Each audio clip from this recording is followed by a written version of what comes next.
What's up, everybody? This is the poker coaching study session. Today, we're going to be looking at some of Josh's hands, then some of Larry's hands, and some of Brian's hands, and then we'll see how bad players play. All right, we got pocket kings. Okay, Wait, aren't can we you hear me? looking at bad players when we look at my hands? It'll come in there. So yeah, limp under the gun. And so, do you want me to ask you what you would do, or should I Okay, just? sure. Dean, Is what that would you is do? that? That'll work. Yeah. Okay. Dean, what would you do here? Raise. What size? I'll go like super big. I don't know. Okay. I'm like thinking like I want to press the line always, see what they'll call with under the gun limping. Like I'll go 20 Okay. even. Okay. Right. So the GTO size is 7, but we don't need to go 7 because these people probably their standard opening size in this game is what, 10 or 15? What's the standard open in this game? That's a question to Well, Josh. I mean, if they're a good player, normally it's like 7. But I mean, I've seen people open to 12 is normal. Sometimes they open to 17.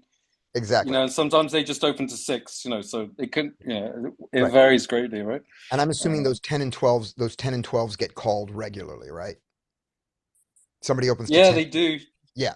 So you can exploitatively open these kings to 15 here and Yeah, maybe 10 and maybe 20. Although with only 2 players left to play after you, I would move more towards 15 than 20.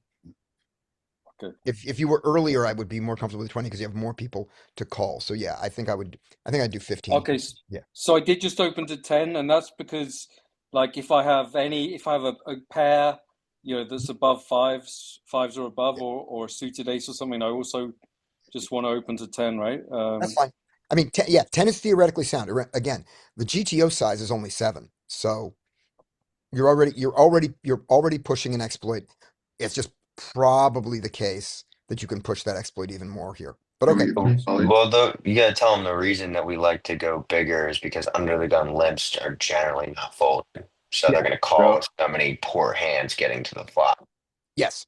Yeah. It is unlikely since under the gun is used, especially if under the gun standard opening size is to 15. If you know this guy's opening size, there's no doubt that you can open to his opening size because he has a hand that he was expecting to play. All right. So great. Uh-oh. You call uh-oh. for 10. Did we Black just lost shot. And your screen? everyone calls, this is Yep, like we just a lost your one, screen, two. but your screen went It- That's black. also why we like going bigger because everybody calls. Yeah, that's why Here we you could. go. Oh Okay. my God. Whoa, what is That's going That's so on? exciting. cool. We're going down the rabbit hole, people. Oh my God.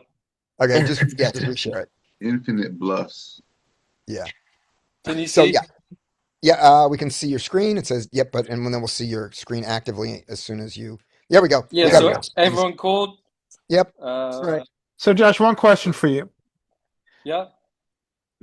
How often is this the reaction when you ISO to 10 that you get multiple colors? Yeah, quite often. Quite All right. often you get Go multiple bigger. calls. So. Okay, Bigger. so let's think about the quality of this hand, especially this deep. So the value of your hand goes down a bit because you're deep, you're playing 200 big blinds deep, it looks like. I would want to in the future go bigger because you really, I think, benefit from taking this hand class multi-way. I'm sorry, taking it heads up. Yes.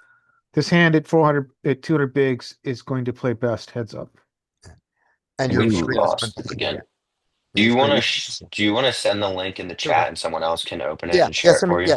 Yeah. Send the link and I'll walk through it because your computer I is don't know what's going on. being a bughead. Okay, So just click on where's the The link at top. Yeah. Copy the which URL. is the link? Yep. Yeah. The Just URL. copy that and paste Okay. that into the Zoom chat. And Oh my God, what's happening? yeah, And I'll fix it. just I think it's kind of cool though. It is. Oh, now and it's getting better. Oh, that I like. All right, here we go. I will steal the screen now. So now stop. Yeah, I got it. So Okay.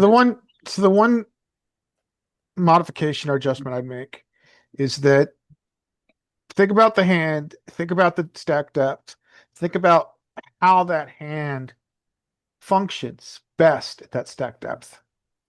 So it's gonna be different for different hands, implied out hands that can make big hands. This is a big pair. It's very nice. It's a beautiful hand, but it's worth less at 200 bigs than it is at 100 bigs. Right. You don't, Also, because you don't want to get stacked at 200 bigs with overpair. so I But it's play a lot one, less two. costly the reverse implied with an overpair at 100 bigs. So Yeah. for that reason, let's make our initial ISO here bigger, so we have more probability of taking that hand heads up. But then are Especially you throughout the gonna? night, if you're getting called so often, just tighten up your ISO range and open range and go to a bigger size because you realize the biggest edge heads up. Yeah. So You what want to if you be, had ace two of spades or something like that? Are you but gonna still raise it ISO to up bigger 15, than? 20. Yeah. Yeah, still go bigger. Yeah. Okay. You want to get heads up because that's where you're going to have the edge and you're going to be, well, especially on the button, it's a great time to ISO bigger when you're going to have position. You're going to have, a much larger edge than the people that you're playing against. You Yep. should. But the thing that you pointed out is very good, which is when it is ace deuce suited, when it does go multi-way, you mind that a lot less. Yes. So ace deuce suited is a better hand multi-way than king king is multi-way. But in both cases, both hands are still better heads up than they are multi-way. All right, so you go to 10, get called in 3 places. Let's get called in 3 places. Here we are, called in 3 Very places. live poker like. Yep, very much like live. And you get this flop, so tell us, let's first look at the action, and then you'll tell us your thoughts. It goes check, check, check, check, 20 from the initial guy.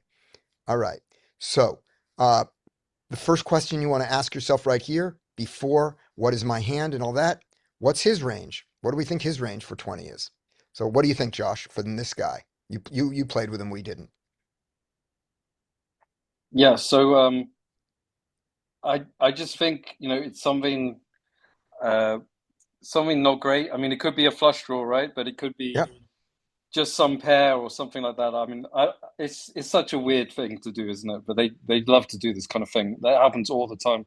yeah, So it's something pretty weak, probably, right? I mean, unless it's a draw, yeah. or a weak or a It's draw, right?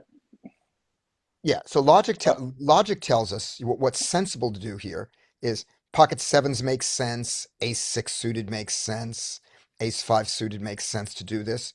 And what the mass data analysis tells us is that they rarely do this with 6 6 5 5 and the very, very strangely played 3 4. it is different when it's the multi-way donk. The multi-way donk, you think, is more likely They to are sit here? stronger, but I don't think that means you're behind by any means. Yeah, Like this is, Especially with this yeah. sizing. yeah. Like a lot of the time here, you're looking at I have a 6x type of hand that, I plop, and Hmm. it's very Yeah, likely, it's not likely to get better. So let's put money in and see if we can get people out now, but get their 2 overcards to fold. yeah. If he had pocket sevens here, he could easily do this. Sure. Yes. Yep. Yeah. Um, A lot of those, yeah, and pocket sevens make sense, but like you said, a lot of pocket fives, pocket sixes, pocket deuces, 3, 4. A lot of those hands are going for a check raise here. yeah, Less likely to be going for just a donk. yeah. And of those, I would say that we should not discount in his range deuce, deuce, 5 5 or 6 6, but I think we should absolutely discount 3 4. Yeah, Yeah, I can get sure. with that. Yeah. So with this, I think I think your best play here is just a call. I don't think you need to raise, and I don't think you should ever fold. Yeah, I'm not folding. I'm just a bit confused, and Yeah. yeah. So I just called. I Yep. did just call. Yeah. Great. You probably have the best hand. Let's see what other people do. If you get raised, I would not, by one of these other people, I would not feel confident you have the best hand anymore, even with pocket kings. All right. Yep. Okay. So you call. Oh, sorry. I'm the one clicking buttons. You call. All right. Okay. This is while this is terrible, this is actually pretty good. Because if he bets again, well, One thing to think about here too is Yep. we're really learning a little bit about the value of being in position here, right? yeah. I mean, you're multi-way, you're going to be last to act. You've got pair plus draw, essentially. You're kind of in the driver's seat, but we'll see what happens here. Yeah. I suspect you are beat now half the time with a redraw that may or may not be good. I think you're Yeah, beat. I that's think you're beat valid. half the time right now. All right. Check, check. Okay. You're probably not beat. Okay, it goes check, check. What do we want to? So the first, not to, I drank a lot of coffee this morning, forgive me, but first question I want to ask Josh here is, can you call a check raise? I mean, I th- yes, right? yeah, I think you can. So I think that allows you to bet more. So how big would you bet? It's a tough one because it's multi-way. Small blind is still uncapped. Or I think that what's Not our, more so than these I are the would. questions I'm going to ask myself when I'm thinking about sizing. How many players in the hand and what's our SPR? So our SPR is around 4. Um, and does a check raise suck? Yes, but I can call it. I I think I lean towards a smaller size here. I mean, there's locked up equity on the board 2 ways.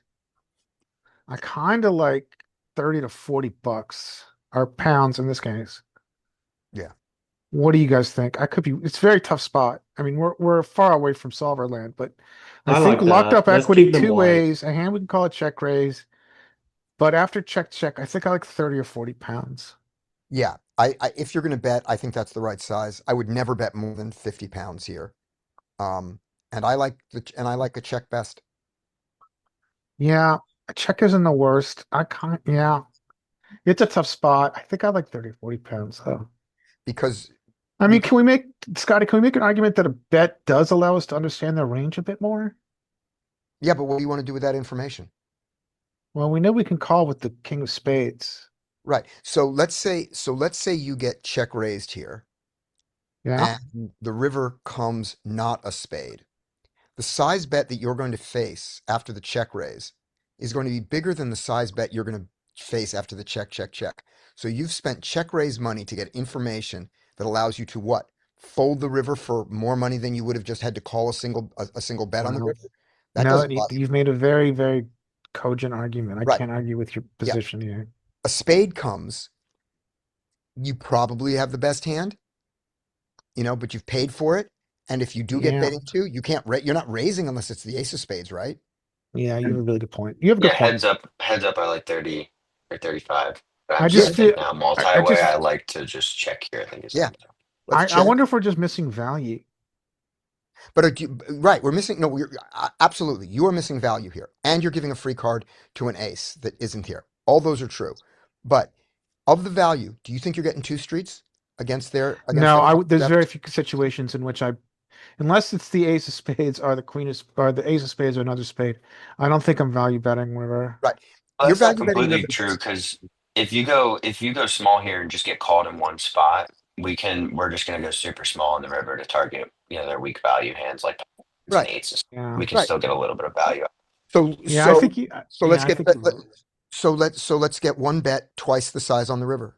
So instead Okay, of going I small see your point. small, let's go check and then medium big if we get check two. If the last card's a spade and we get check two, we're going to bet our king. We know that. If we get bet into, we're not going to raise our king.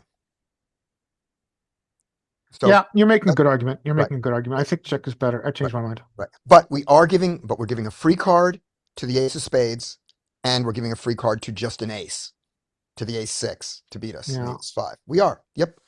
But when we get check raised here, if we do, we're going to be miserable when we call.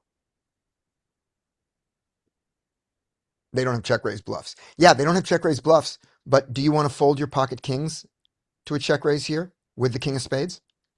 Yeah, You I make was sense. just saying that they just don't have a check raise. If they do raise it, you're not by Just any remember means. these. Yeah, If they raise it, they they're have a limp donkers. So yeah, they're but not going to check raise a lot, right? Yeah, that's a good point. small blind can still have a flush here. I don't Yes. believe I don't believe that the limper has a flush. No, I think And that we have so check the small blinds the only person. right, but he does. And do you want to call his check raise? You kind of you can. You got the king of spades. Do you want to? It's all his size. Yeah. But yeah, Yeah. Okay. So you go 35. I like your size. I think if you're gonna bet this is this now we have the best. We have the best hand. We have the best hand. Great.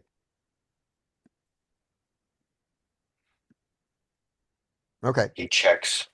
What do we think about his range? His range is like a lot of pocket pairs, his 6x. He just doesn't have a lot No. He's got here. a lot of draws that missed. Yeah. A He lot He of doesn't doesn't have naked anything ace of super spades strong. here. he doesn't have any No. thick value that we can go up that will call our big bet. That I'll doesn't He go has a lot of 35 busted stuff again. around the straight. 35 again. So you Yeah. oh, okay. So He's you're just running so from weak here. insultingly Like small. he's so weak here. Yeah. Yeah. I wonder if he has any. I wonder if he has 3-4. Yeah, that's a very small portion of his range. All right.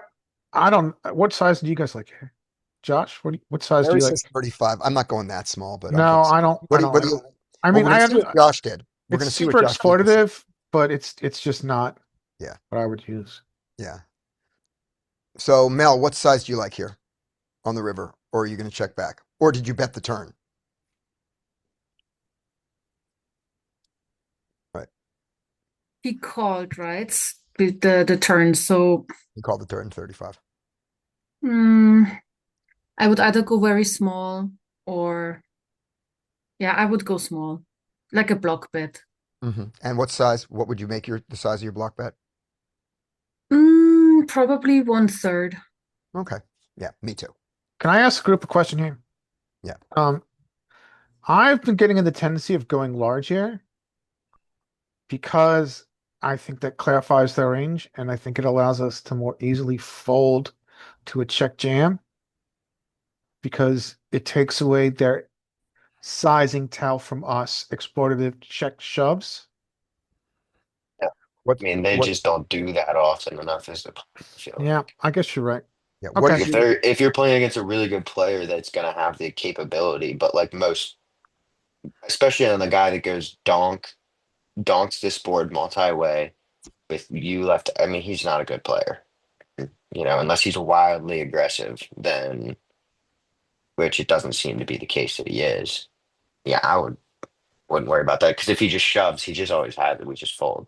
Like, The way I look at this also is that when we have 35s, I mean, it's super exploitative, but I just don't like opening up the betting for that little additional money. Yep. That's the Matt That's- Affleck point. yeah, but they do also like. I mean, I do this a decent bit when I'm playing like these stupidly small sizes, and they just don't punish me for it. Yeah, Like, you can't get away from that argument. You can't get yeah, away they from that just. I mean, that when they start punishing me for it, I'll start to adjust and change that. But like for right now, I mean, like I bet like $35 into a $200 pot on this weekend, and the guy tank called me with like fifth with like bottom pair because I just knew he didn't have anything. But if he would have came Right. over the top, I was gonna fold all the time. Yeah. So I think we all agree though that a pot size bet is too much for his range. And yes, Dean says we're going to value on ourselves sometimes, but we got no problem with that. If he calls us with 6-5 here, which by the way makes sense, that he checks when the flush comes in, he 6-5 checks does his make a lot of range. sense. Yeah, when he has 6-5 here, that makes total sense here. And we lose, and that's fine. But that's totally fine. Josh, I like your sizing. I think this is good sizing. Yeah, this size is exploitatively good, but we'll just point out the one thing, which is the Matt Affleck rule is on this point node, just so everybody knows it. Actually, first question, is there anyone here who doesn't know the Matt Affleck rule here? I don't know that. What is that? Okay, good. Someone other than me tell the Matt Affleck rule and why. I'm doing a lot of talking today. Okay. There you go. Brian, But I don't know. Brian or Mel, tell the Matt Affleck rule. But I don't know it. Oh, you don't? Okay, I can do it, I guess. go. So basically, like if you're closing the action, you want to go at least like half pot because if you because it oh God, I'm stuttering. But because there's a cost of reopening the action for your opponent to raise you again. so you don't want to bet small and only gain a little bit um, if they call, but have a risk that you have to fold when they raise you. Right. Right? That's Yep, exactly. that covers most of it. You have to make enough profit to justify the risk of reopening. Yeah. And there are people who there are pros who are very, very good who do not follow the Matt Affleck rule. The solver generally follows the Matt Affleck rule, not 100%, but it's the general thing. And so my way of playing is whenever I violate the Matt Affleck rule, I have to have a very good reason. And here, our very good reason is that I think he has a 6. You know what? Yeah. Do you think we're gonna see just a 6 here? Yeah. I think it's got to be I mean, a stronger than six, a, 6 or a 5. Yeah. six. 6 what the. So this is very much Yeah. Nuffle, right? Yeah. When we donk, we are not at top of range. And cliffhanger for the future: when Scotty steps away, we're gonna go deep into this line in an MDA database tool. Yep. So Right. exactly. This hand makes total sense for the way they play. It's played terribly by them. It's played well by you. And now let's look for 1 second and see what happens if how does this hand go if we don't bet the turn? And he had the perfect hand. He had the exact hand we wanted to bet the turn against. So that was great. And the small blind had the right hand for us. So that's good too. But they don't always. All right. So if we don't bet the turn, the pot is 100 on the river and it's gone check, check. The queen comes in. He's going to check. The pot's going to be 100. And we're absolutely betting now. There's no doubt we're betting the river. Into 100, what size are we betting? In this case, we can bet at least 50 because he only has to call one bet. Are we going to bet pot? If we bet pot here, then our check on the turn is good. If we bet 50 here, then the line that you took is better. What size are you guys betting on the check check line? I'm betting. We have 100 in the pot then. There's 100 in the pot. I think The I'm 100 in betting the pot is same size because I 35? want to recapture value. I'm betting $75. Me too. Yeah. I mean, I obviously this guy's willing to call more with a pair of fives, but I still would stand by that he's just so weak here that I'm going to target the weak parts of it. Okay. Yeah. Go pretty small here. Like Yeah. 50 would be pushing it. 50 would be right around where I'd go. Sorry, 75 quid. 75 sterling. 75 sterling. 75 euros. So yeah, so everybody likes your line. A lot of us chose a check check line on the turn, but it was a decision between the two. Yeah, if they were a good player, I would be more inclined to check, right? But you know, This is there's yeah, but I'm really thinking more about the small blind here than him. It's really the small Yeah. blind I'm thinking about. Yeah, this is nerve-wracking on turn because you're betting it at 2 players. yeah. I on was a so flush pleased when the competing small turn. blind folded. So pleased when the small blind folded. Yeah, exactly. That was great. That was just great. Yeah. That's when it was the second the small blind folded. We go, oh, we got the best hand.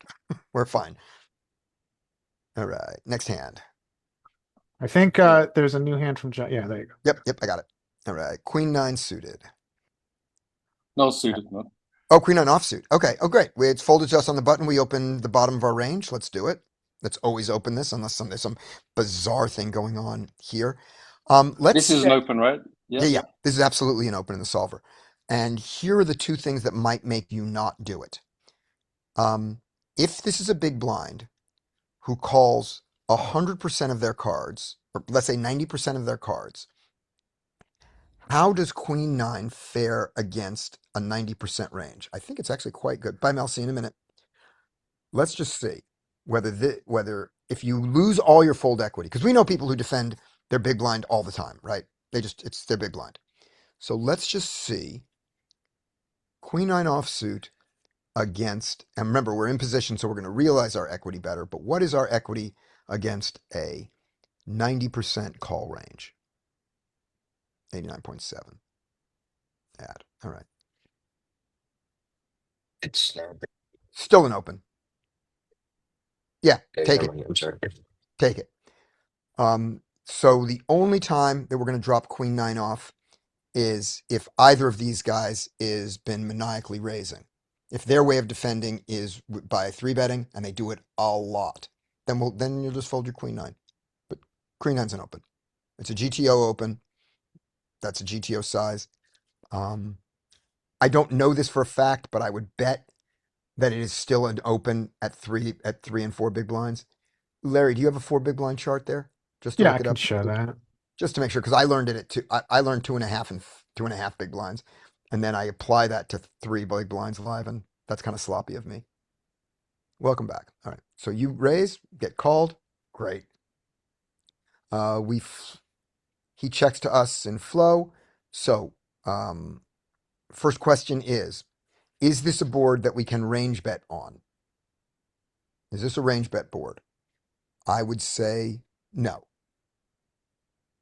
I would say that we are not betting range button versus big blind on this. And let's look, we'll see. Now, because if it is, we just bet and we don't even think about it. So I'll look at that. Let's just see as we go on, because that matters. If I'm wrong about that, then the rest of my analysis is going to be wrong. So, sorry, boom. Let's just look at our friends at Peak.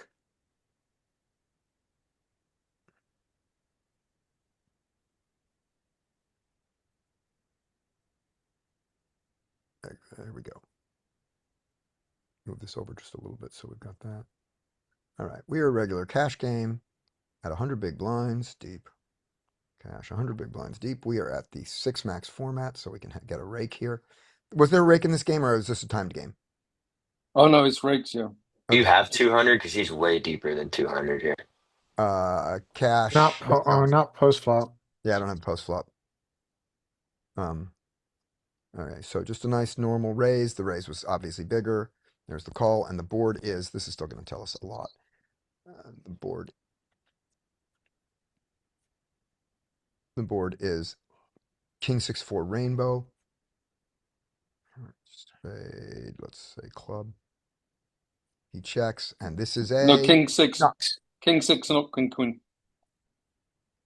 What did you write? King 6-4. Yeah. You did Yeah, you king put in a queen. queen. Oh, I hit a queen? Oh, that was dumb. King That would be 6. better. Yeah. King 6-4 rainbow. There we go. King 6-4 rainbow check. Yeah. So this is not a range bet board, in theory. So now we have to think now we have to just go through the next step of our hand. Let's see what we think. In the horse, we bet 7 or 8 here. We just bet half pot with our entire range and see what he does. And our cards don't matter. In a attempt at some sort of implementable GTO strategy, I would not bet this hand.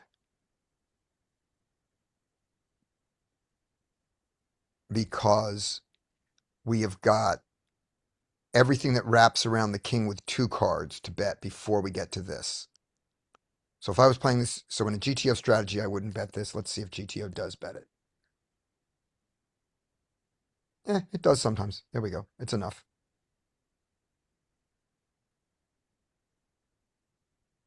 So there you go. You're not wrong. Whatever you do is not wrong. Let's see what you did. So if you do bet, what would you bet? How big? Both sizes are good. You can put this bluff into either of your ranges. I mean, I like the principle of Hungry Horse here because you have very little equity. So you B50, and then we now are going to get a little bit of. So he will raise his strong shit and fold out his weak shit. And call with his weak shit. That's the important thing. Call with his weak shit. Sorry. The folds are free. So we bet half pot. This is not wrong. We get along there.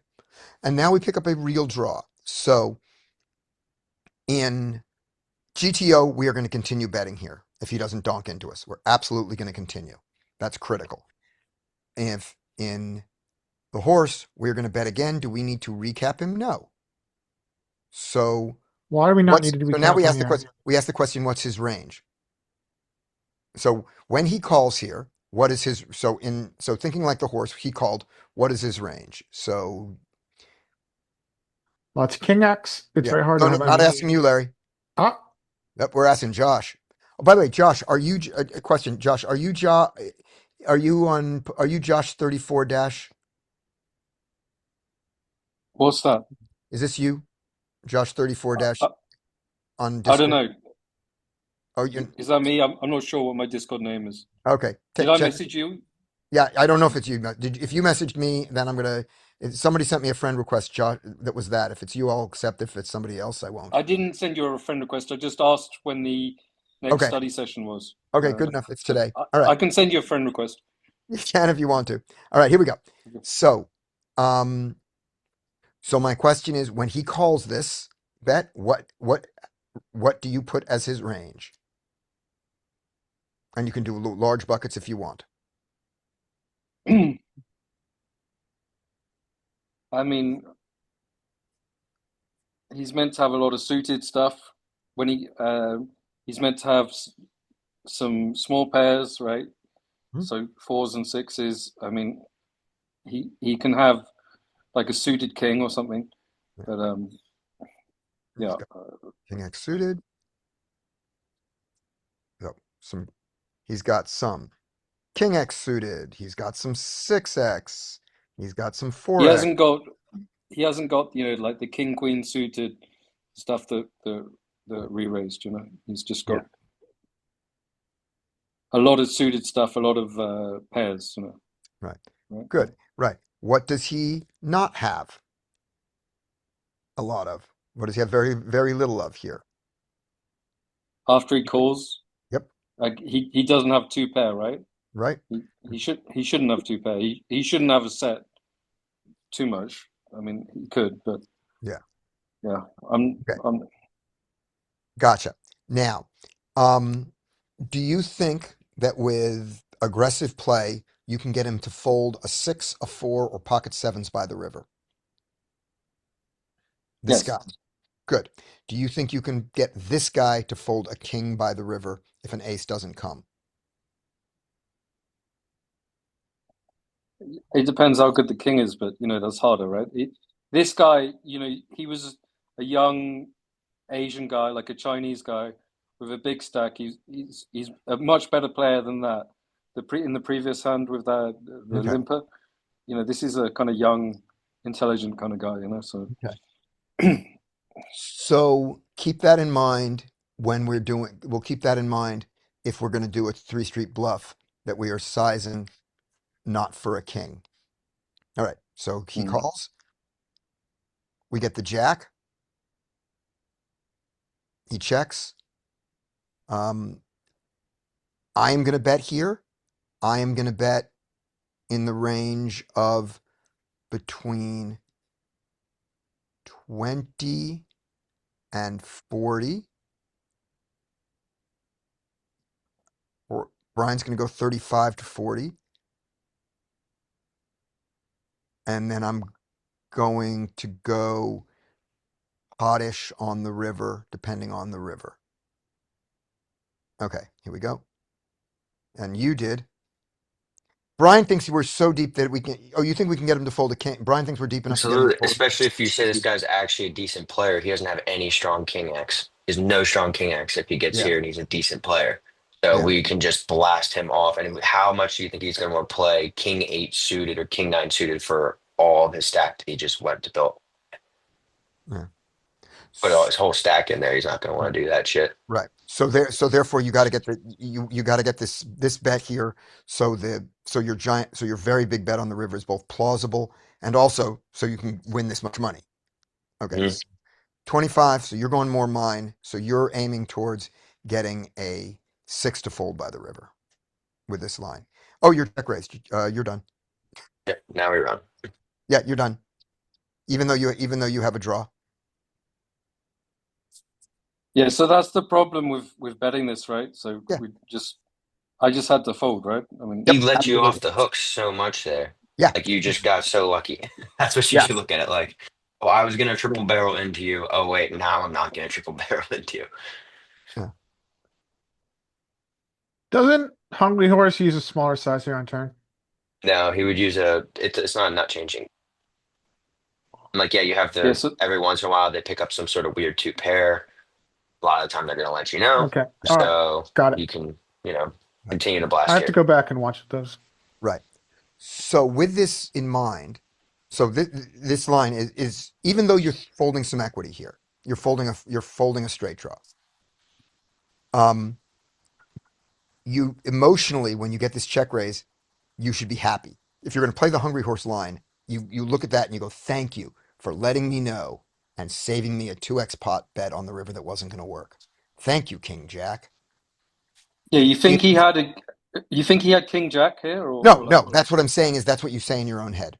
What makes the most sense is a set that then check raise the flop and then Mhm. turns right? and now because they just always go for it on the flop. They're willing to not check raise because there's no real draws for them to run into. But whenever they get here and now flush draw gets out there, whichever I'm gonna say that this guy's probably not a good player, most likely because he's playing 1-2. So now he's gonna go for the check raise because the board got a little bit more scary.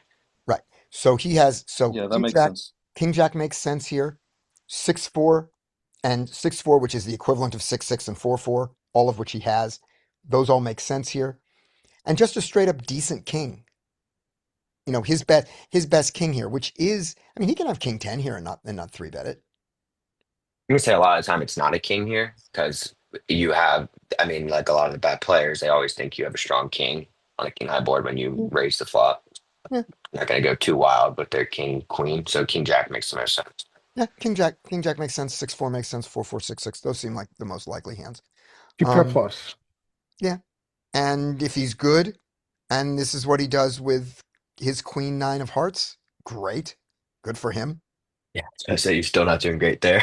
Yeah, good for him. Um, A6 of hearts. Right. That you're not doing good Yeah. against either way. Yeah. And your trade-off here in this line is, yeah, you threw away a gutter with an under. So maybe if you get here with queen 10 exactly, you don't get the turn because you don't want to be check raised off of an open-ended equity, but being check raised off of a gut shot, so Yeah. what? Yeah. So Queen 10 would check, yeah, would the turn. Yeah. So we don't get raised off it, or You can bet queen 10 on the turn. No, I you mean, can, Queen But- and then check call raises are and then call the not raise. common enough in population for you not to continue to apply pressure when you Right. essentially, if you turned an open ender here, Don't bet. we're going to see Yeah, it then less in call. solver because solver Just say because I'm gonna try and win check whether I raises a hit or shit ton not. more than population. But population just isn't check raising enough on turn for you not to continue to apply Okay. pressure if you turn an open ender. Okay. And then let's take a look in GTO world at that. So I'm giving you the small bet since we don't have a half pot bet here. So we'll just look at that there. The turn is the jack of hearts, and it's the jack of the same suit as the king, isn't it? Yeah, so jack of Well, spades. Our words, Good it's jack. the jack of spades, yeah. So here we go in the jack of spades world. Here we go, the jack of spades. He continues to check. And now our queen 9 mostly bets. Our queen 10 mostly bets, but checks more often. Is that true? Let's see the actual frequency. Can we? Or do I have to do it across all of them? Is there a button that shows me my particular hand there in here? I think it shows up not. Here, look. No, I'd have to add them. I have to add them together. That's not fun. I'm doing it just by eye. Yeah, it doesn't have. That's a wizard tool. Yeah. Okay. So we'll just looking at it here. The queen 8, which doesn't pick up equity, sometimes continues to fire, but not near as much. Queen 9, yeah, queen 10 checks more often than queen 9. It just visibly, but not so much that it's important. So Larry's right. Go ahead and bet your queen 10, sure. And queen jack, now that it picks up actual showdown, continues to bet very little. Yeah, my main argument behind that is just population doesn't have enough check raises with bluffs. Right. Right. So you're not going to get shoved off your equity enough. Yeah. Now let's take the other version of this line, which is we go 3, get called, the jack of spades comes, he checks. And now, once we've bet big, this surprises me. Queen 10 continues more often than Queen 9 in the high line.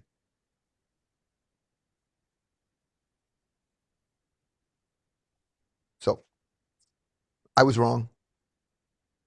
Or it's not as clear. My heuristic is not solid there. And then just for fun, we will go. And when we get check raised here, call, king of spades, we take our small bet, check, we bet small again. He raises us, and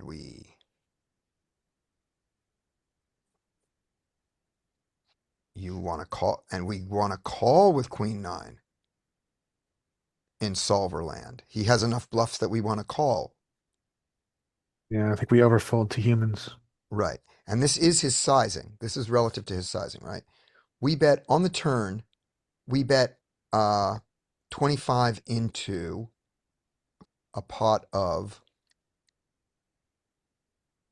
is 29. We bet big. Check. So let's see against the big size. And he goes 4x the big size. That's going to be the difference. So on the turn, the pot is 8. I had us betting tiny, and that's what it is. We bet basically 8 into 8. He raised us to 24 to 32. We're folding. Yeah, we're there's no question of the fold here, given those sizes. We're folding the jack here. We need open-ended to call, and even then, we fold a bunch of them. All right, is that clear? Yeah. Yep. So you took you took what looks to me and also to Brian a very hungry horse line here by betting. What does that mean? Brian, answer that. It's you might not know who he is, but he plays like a highly exploitative live strategy where basically he just uses population tendencies to exploit them, make them fold often, and get max value with hands. Yeah. Basically, that's what it is. It's not a very GTO approach, but his whole reasoning is that when you're playing against people that can't spell GTO or equilibrium, you have no reason to be playing GTO or equilibrium. And the strategy, the Hungry Horse is the website. The guy's name is Mark Goon. He makes very good content.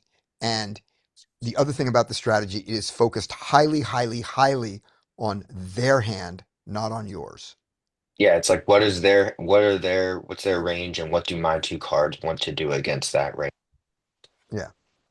Like in this situation, he would have decided here if he didn't check raise me on the flop, he has become more capped. Now I'm gonna continue to bet on the turn, and when he check raise on the turn under bluff, so we're always folding. But say he just calls there, most players are gonna check raise all of their very strong hands at that point on the turn. So now getting to the river, he's just super capped, and we're gonna be able to force him to fold. Right. So that the line here for him, we think would be, you bet 25, that's fine. I've been Even, around that. but it'd be even bigger, 35 or 40. You bet there, he calls, and then on the river, you are going to make either an enormous bet. And this is on a non-nut changing river. So the river comes in, a deuce, comes in the 8 of hearts. Sorry, the 8 of spades. 8 of spades on the river. Does he have any 5-7? Okay, fine. The He's on 5-7. He has 9. He doesn't have any queen 10. We got the 9, but then we get showdown value, so that screws us up. On the river, we get another jack.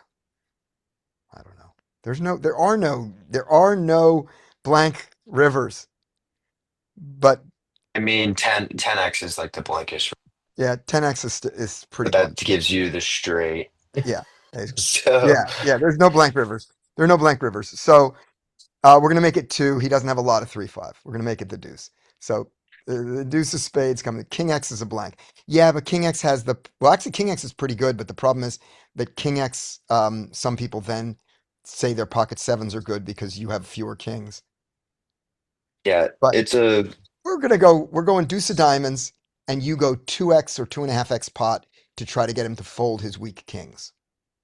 Or you go just around 3/4 pot to get him to fold his sevens, his 6, and his 4x. Both of those make sense as Hungry Horse lines to me on the river. Your cards don't matter. But when I he does mean, they this, kind of matter, but yeah. yeah. Your Well, cards matter because that decides how you want to play the hand. well, what I mean Obviously, by your like cards whether you're don't, what I going mean, for no, value or what I mean whether you're trying to push. on the river is your cards don't matter. You don't have Yes. anything. You have nothing, and Yes. you're deciding what to target. You are bluffing. Yeah. You're thinking his range. He gets his strategy based off of population Yeah, tendencies and population data. yeah. And so, and when he does this check raise, we're done. There we go. Could be done. All right.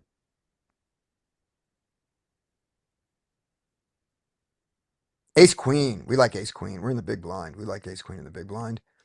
All right. We get raised to a reasonable size. Oh, Larry, what was the the 4x? What was the 4x open on the button? We have Uh, queen 9 offsuit in there, right? it's in there. I can show it if you want. Yeah, generically show it. There we go. Let's just look at that. Okay, hold on 1 second. There we go. There we go. All right. All right. This is we'll compare and contrast real quick and get back to it. So this is I think we were looking at a 3x open, right? Yeah, That's we what did the open 3.5. was. So yeah, 3x, the queen 9 is still Queen queen. 9 is in there. It's spot on the range. We'll just move this around real quick and then we'll get back to the Queen 8. hands. Even queen So 8. like if we do 2x, right, we're at 45%. I don't think it changes much though. 47% doesn't really change. Except we lose some queen 8 because you're not betting big enough, I guess. Or That's a weird one. And then Yeah. let's just go to 5x, which I think we're going to see Yeah. live a lot. And now we see significantly Yeah. reduced range. Right. But on the queen thing, it's still giving you the queen 8. And You're still in there with the queen 8, queen Yeah. 9. And All right. I don't even do queen 8. I do queen No, I 9. don't. I fold queen 8, but Yeah. queen 9's so in there. Okay, great. So yep. Totally cromulent play. He goes 3.5, nothing crazy there. Ace queen. You can 3-bet. Share, sir. Oh, share. Oh, let's share. Right. Thank you. Zoom. Share. Share. Here we are. This was the same player as the first hand, the limp donker. Right. So. Oh, Yes, we- okay. So this is a fine 3. This is a fine 3-bet. This is an this probably still has some calls against the cutoff. Against the hijack and earlier, this is the one that tends to call a lot. Against a 3.5x open, I would just 3-bet this all the time.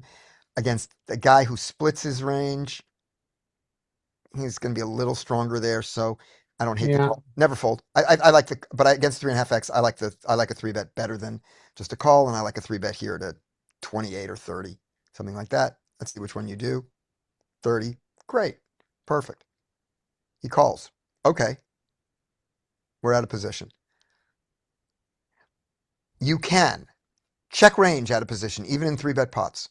And this hand is in your range, therefore you check it. That is a fine play. You can have a strategy where you mix betting and checking, and this hand in a mixed bet and so Dean, if you're not checking range here, what bucket would you like to put this hand in against this guy? If I'm not checking range, Yeah. this is a like a middling hand, like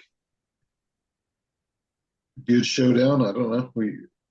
It's not like a bluff. It's just middle.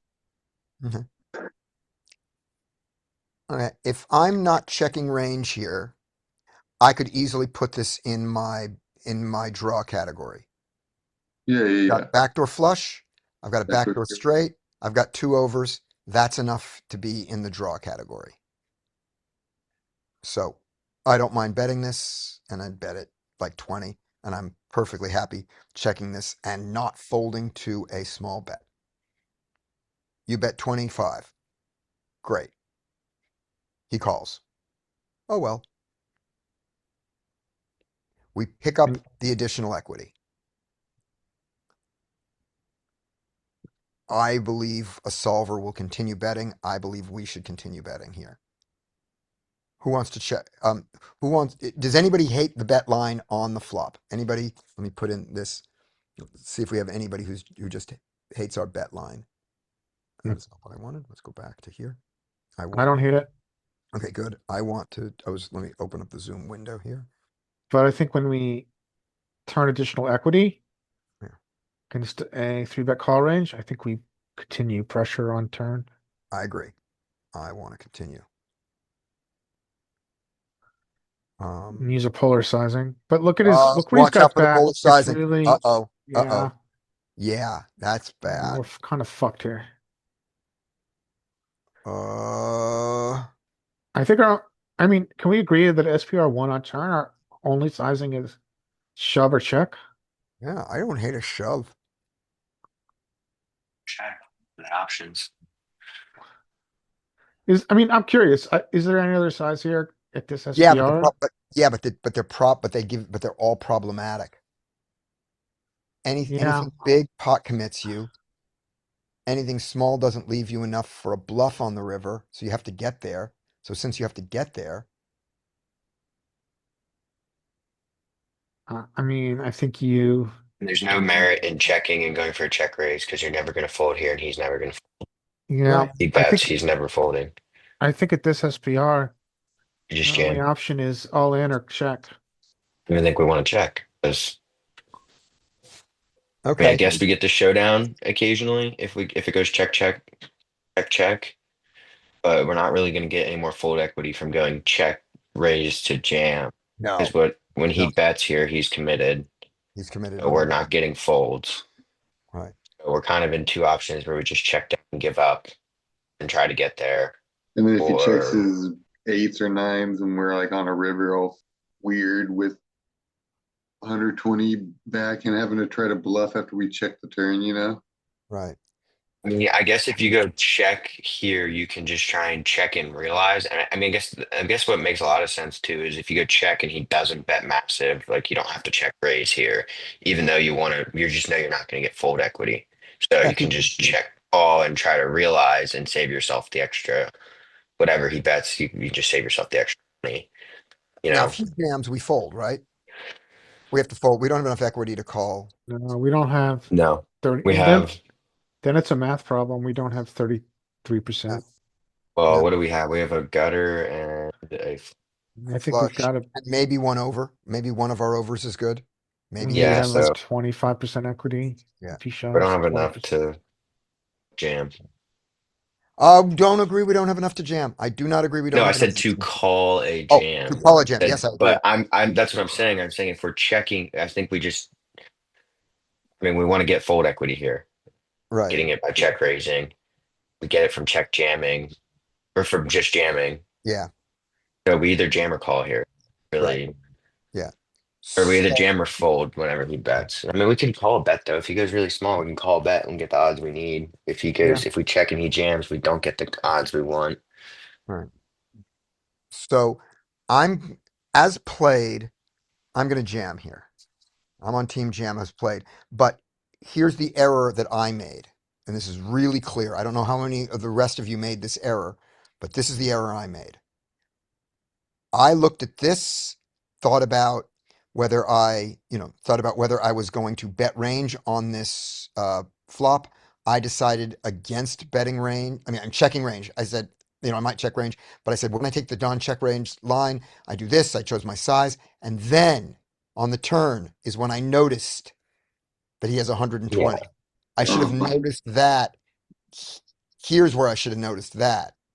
on the pre-flop. I should have Yeah, been, agreed. I wasn't I being think our very smart. hand, and I didn't our see hand it. specifically, like you putting our hand into a draw category is odd too, because I think a lot of the time this hand, if we were going to play a implementable GTO strategy, this would not be put in the draw category. This would probably be put into marginally made hand that has showdown value, but also doesn't hate a check raise here either. Yeah. And it's a hand like when he bets, we have two overs and backdoor flush draw, backdoor straight draw. Like we can absolutely blast him here when he bets. And then when it checks through, that's also Yeah. Okay. So what was your logic behind the large bet size on the? I don't mind the bet size on the flop, but it probably should have just been smaller.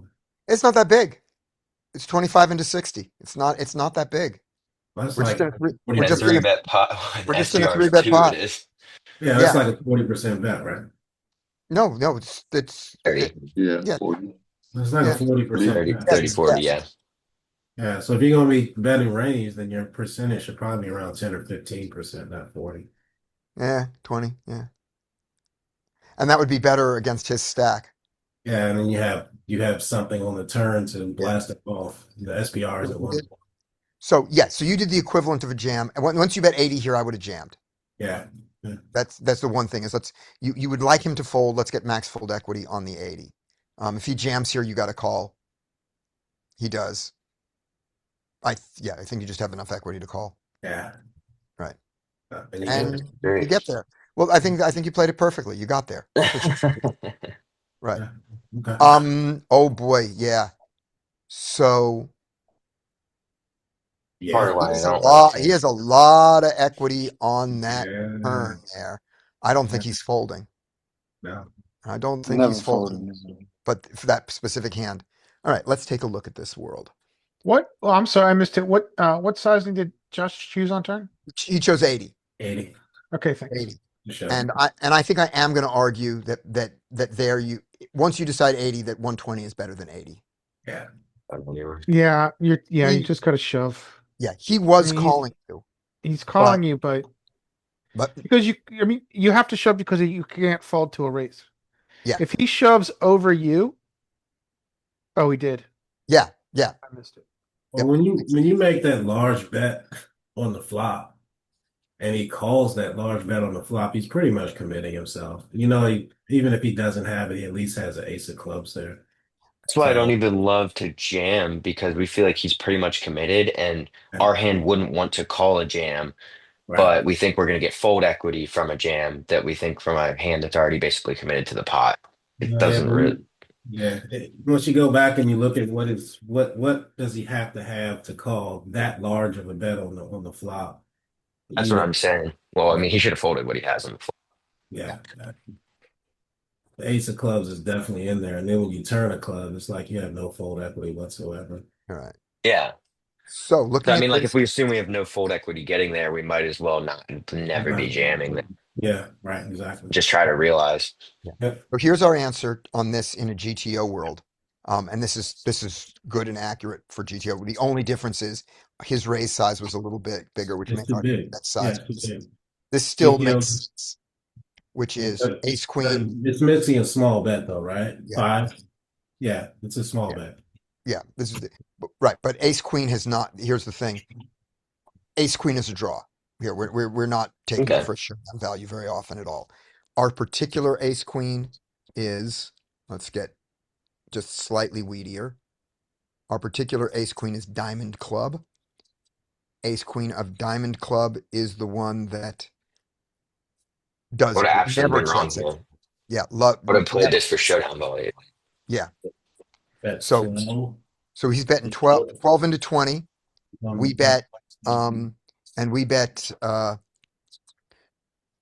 20 in so he's at 20, we're at 60 here. You bet 25. Oh, I'm sorry. Yeah, we bet 25 into 60, he's betting 12 into 20. So yeah, so our size is a little smaller than that, but with the stack depth adjustment, it's fine. So yeah, so he bets. So we take the 12 into 20. He calls. All right. The turn is the 10 of clubs. And we are now at a pot of 45. And yeah, it's too deep here. There's our problem. This is so much deeper. SPRs are really different. So it doesn't come up. And yes, you can continue to bet ace of diamonds, queen of clubs here, but his jam goes over it. Brian says, "Hey Josh, how did you adjust against this player for the rest of the night?" Well, he got stacked. These kind of players don't last too long. Actually, I thought he played this hand all right, but later on, he just wouldn't fold when he had the ace of diamonds and Right. there's a diamond draw. He's just calling down with nothing for his whole stack, so he got stacked and left. Right. So what I mean is, so your adjustment then should be this guy. You're going to go super thin leg for with large sizes. Yeah, Just he just wouldn't fold. If he's got the ace of But we learned that when he didn't fold the 5 there on that board, Yeah, and he called your 75. Yeah, like we need to go. So We I just just need to go stopped trying to massive bluff him. sizes. Yeah. Yeah, don't bluff him. Just get max value from him all the time. When he calls you, he's got something. So just go big when you have a decently strong. All right. Here we see the bet. They go to 12. Yeah. Yeah. Now this guy is interesting because this guy is quite. I mean, he's playing 1-2, but he's like one of the better players. He's like Chinese youngish guy, and he plays a lot, like almost every day. Yep. He always used to open to 8, and now this week he's come in and he's been opening to 12 every time. So he's changed his tactic. I don't know why. His study group said you're raising too small for these guys. They'll call bigger bets with the same range. Yeah, something like that. So you might as well go 6x. Although they probably said it in Chinese. Here we go. 3 bets and calls, no folds, right? To 6x. Yeah, who's free betting this? I mean, are you free betting this? I'm 3 betting this because I believe that the 6x. So 6x is not is not the GTO size. It's an exploitative size based on other players' tendencies, and I don't want to have the tendencies they have. This exploit is they don't 3-bet me enough, and I can stick my neck out here this far. So I'm saying, you stuck your neck out. I will play a little tighter and more aggressively, and 10-10 is good enough to 3-bet. So that's my 3-bet there. Is there an argument to be made against what sounds like the best player at the table, maybe? Yeah, there's an argument to be made for that. That we don't need to get in massive pots with the best player, that we can put this into our set mine bucket. Okay. Yeah, this would be one of those centering hands that likes to call and let those other people in, and then you're like ace king, aces, kings, queens, and your ace 5 would be your polar and stuff like that. Okay. Where you go polar against a good player, then you would want to draw in the bad players in the blinds that are going to make 100 big blind mistakes. Okay. So when you, right. But it's really up to you, like which. I don't identify any of the players at my table as good, so I never do that. But if this guy's actually good, then yeah, it makes sense. Yeah, and then I want to go. I like that argument. I like the 3-bet against him argument because if he's good, he has a whole section of his raising range that he will just fold now, and he's folding out equity because he's got at least one over to me. Yeah, he will fold more than other players if he's good. Yeah. So those are all the arguments. You go for the call. Makes sense. It's very nice on the button. The call is very nice on the button. Yeah. I think from the cutoff, I'd absolutely want to 3-bet. I don't want to bring in a player that can potentially have me out of position. Yeah. And then Larry, take a look at the 5x side. What the button wants to do against just a generic 5x size. Wants to 3-bet or fold. Cutoff hijack low jack. Yeah. So here we go. Yeah. He's in low jack. All right. You have a disguised hand Well, getting then to there's flop. this. Then there's this. Let's go broke against ace jack. Let's go broke against queen queen and king king. So what size?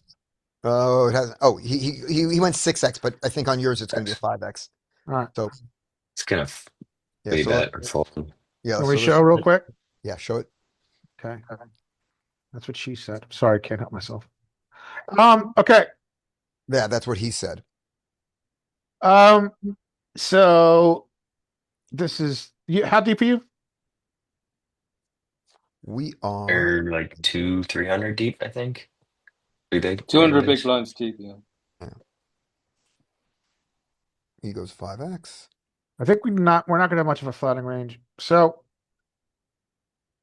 this is what you see at these. We're so fucking tight here. Yeah. Against this Folding RFI. tens, come on, man. I know it's crazy. Yeah. It's crazy. That's against a real. That's if the low. But take a look at what the low jack's opening range is. I mean, look at it. Click back It's on low ridiculous. jacks. 5x. So he's opening 11% of hands at a He's 5x folding this jacks. early. He's folding jacks. Yeah. He's not folding jacks. And then so all of a It's not sudden, folding because nines, eight, we're seven, reacting to his sixes. react. Yeah. Now, what I find surprising, and it's hard for me to wrap my little head around, is that even at 200 big blinds deep, we no longer have a profitable set nine, and we just have a raise fold range. Mhm. It kind of does my head in a little bit here. So, All right, pass it back. given that his range is not what that low jack's range is, Yeah, that true. will change everything. So, Why don't we give him what if we give him? Oh, you want to just look at his cutoff range for fun? That was yeah. Okay. I would give him a standard low jack 3-blind Sure. 3x opening. Where So let's say he's opening like 11% of hands here, Mhm. and then we got a cutoff. Yeah.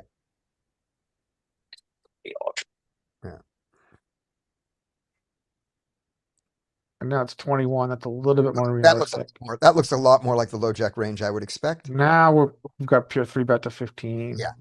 And we still. But I mean, the thing is, we don't have a flattening range here, and I think that's because if you look at rake here, like I think live, I think it assumes still there's no flop, no drop. Right. go to So big blind. I don't even think big blind has a range at 5. Maybe it's only 7x, but I think like a cutoff raise big blind. Calling range. very little. Yeah, 1%. 1.2%. Yeah. It's just, I think it's no flop, no drop. There's a reason. Yeah. Is Okay. that so? This would depend a lot on what your rake structure's like. Do they take rake pre if it No. doesn't go post? Yeah. No. So he's in no They only flop. take rake if they deal the flop. Right. Okay, so then you could see why it So incentivizes. everything is free bet. Yeah. Yeah, you can see why it incentivizes. And you probably do you have 10% rake? Yeah, it's 10% capped at 5 big blinds. Yeah, you could see why it wants to 3-bet and take it down rake free. Yeah. Okay. So let's see what he does. Does he check range? Sorry, 5%. 5%. Oh, Okay. that's a lot Capped better at- than 10. Yeah. Yeah, 5% Hey. capped at £10. So, do you always play at the same place, Josh? Yeah, mostly, yeah. You sound to me like you're in the Midlands. No, I'm not. Okay, never mind. Scotty, you got to share, man.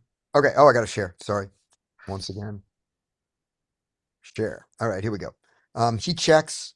Let's bet. Now this check, yeah, I was surprised when he checked here. Is this a bet range for him? Like, No. He's out of position. No? Out of position. You have no. Right. Out of position. You have no bet range. This is one of Right. the few boards that you're pretty close to a range bet on. Yeah, but you want to. Yeah, on this board, right? I would be shocked if it's a bet range. Let's take a look. Low jack versus button. I was quite surprised when he checked.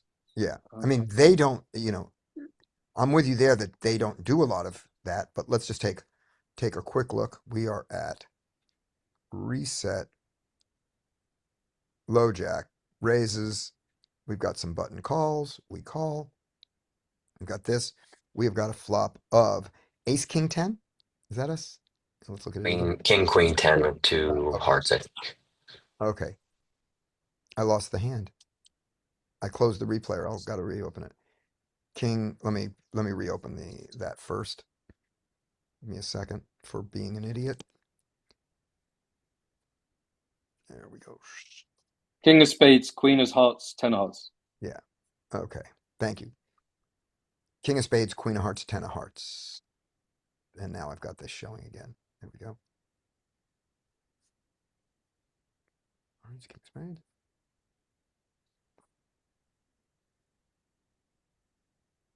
Okay. Well, I was wrong. That looks pretty. I knew it. That looks pretty bet rangey to me. Look I at was that. I'm a bet- GTO wizard. You are a wizard, man. You own this. You own the solve. I mean, if we were going to look at ag reports, I think we'll find that king high flops are the ones that are bet mostly. Yeah, from out of position, the king high flop. They're But not range bets, but still, if you look at the percentage. whole range, we're checking a shit ton. Yeah. Yeah. So good point. You were surprised. You should have been surprised.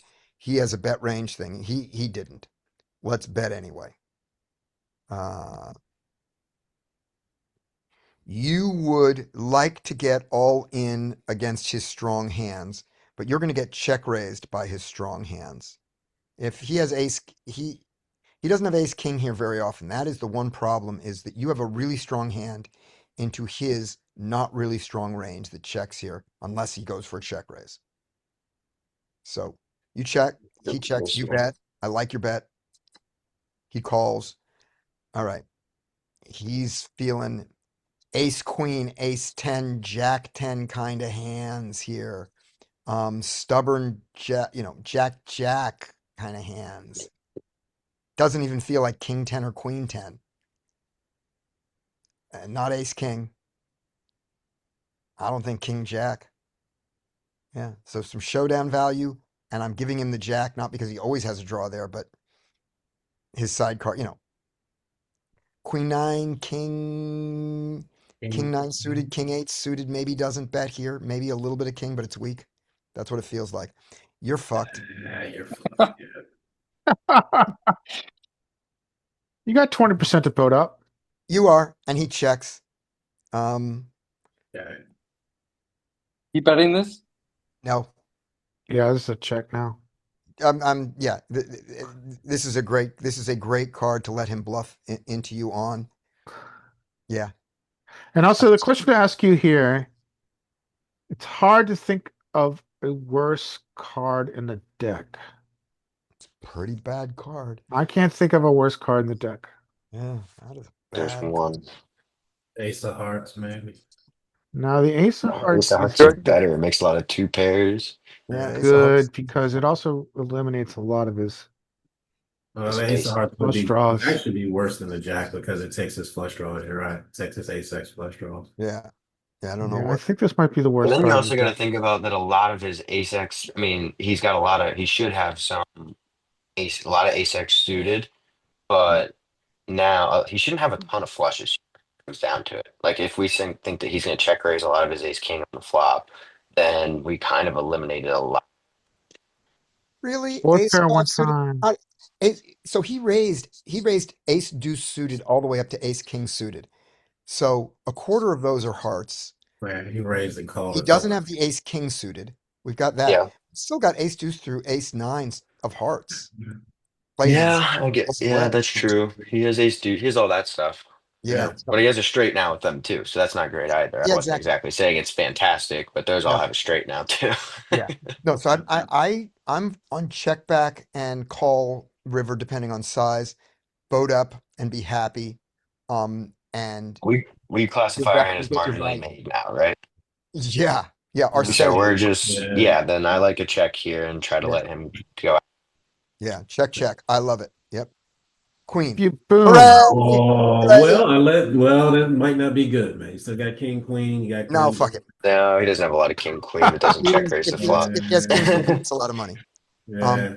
Okay. Yeah. Right. Yeah. We don't always win this hand, but he Mhm. didn't check call a lot of king queen there. And queen jack, Dean's right. Queen jack is in there. Queen jack is in there, but it's but many people don't have queen jack offsuit here. So there's only two combos of that in his range. Let's see if he checks it to us. If he bets and his size is significant, we might not raise him. If his size is small, we're going to raise him. And if he checks, we're going to bet. Yeah, pretty much. Okay, he bet 25. Blocking bet. I want to raise. Yeah. All right, so the question to ask yourself here: if you raise, can you fold to a check jam or bet rejam? What do you? This sizing is just odd. I don't think this size is super strong. I would do a small. Flopping back. Yeah. So the Wouldn't answer go huge. the answer is, can you fold this? This is the worst full house possible. It is, isn't it? Yeah. Yes, it is. Worst full house possible. And We're like would you fourth raise, nuts, fifth nuts. right? And would you raise a?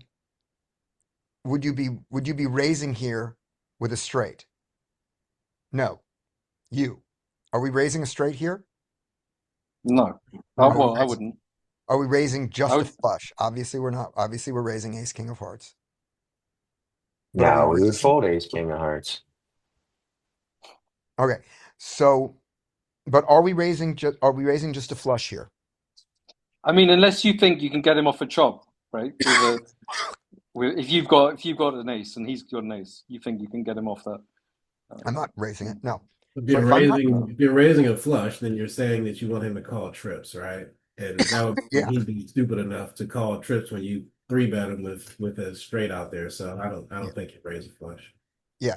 So if I'm not raising a flush, this is the worst hand I raise. So then, yeah, I should be good enough to fold it. Am I? I'm still raising. All right. So you raised to 125. I like your size. Sure. Yeah, I wasn't sure if it was too big. I mean, So, I actually looked at this in the solver, and sometimes it's mixing between checking back, mhm. raising small, and raising big. Yep. So, and this size was kind of in between, I think. Uh, so, This does not feel Valley of Brian to me. This feels like a good. This feels like a good. Brian says, "What's his range?" He has straights here.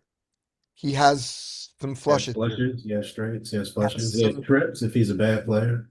He has. Well, no, he can bet at trips. It's what he does to the. If he has Ace Queen here and you check back here, I think he can bet Ace Queen for value. Ace Why queen, I'm ace saying, yeah, queen. because he blocks a full house. Yeah. yeah, ace queen is good to call, right? It blocks the Ace full queen is a house. So, straight though. You're betting a straight here You're betting your straight with Mhm. a full house with a good full house with blocker. a blocker. Okay. Yeah, I'll bet it. Bet it. I mean, this sizing feels like a straight a lot, Yeah. Yeah. Like he gets a little more greedy with his strong flushes and Mhm. it's I feel like it's straight or trips. It So I doesn't Yeah. would have feel. gone a little small for my raise size yeah, like what are the yep. I mean I like a 125. I think I'd go Uh, around after 100 probably. You You, forgot afterwards, straight I flush, thought Barry. just make it like 75, so, right? But maybe You I just forgot don't think straight maybe. he's flush, super Barry. strong when he goes 25 on the river. I think that he's got, some hands that are pretty good enough to bet because a lot of his hands that just wouldn't bet here. Like his kings would not bet here. I think a lot of his kings just check. So I think a lot of the time here, thank you, A plus. straights Getting and the three of a kind. yeah, yeah. We got lots. We got lots lower. All right. So we raise. If we get re-raised, we'll think about it. And he just folds. He folds. Yeah. I do not fault your size at all. I think he's telling us though that he's not that strong. I don't think 125 is crazy. I think like 75, 100 because I just don't think he's super strong. Yeah. Yeah. I And then he's sure got as some hell don't want to pretty go. inelastic. Yeah. I sure as hell don't want to go 50. No, no. I want to go 75 to 100, I think. Yeah, exactly. I don't want to reopen the action to give myself a hard question for $25. Yeah, no. I just think that he's really not super strong. Yeah. And let's see how If we that get to go too big. yeah. All right. Um we are going to he's going to check here strangely, and is the solver going to say that I will not play with you if you check here? No, and then we bet. We got to go back one. Hold on, close. He checks, we bet, and we bet small. And our 10-10 does some checking back, shockingly checking back, and then when it bets either size. Mm. Shocking check back. I guess because he just never takes that in Solverland, he never takes that line. So maybe his range is going to be really weird now because he never takes that line. We'll find out. All right, we get the queen of not spades.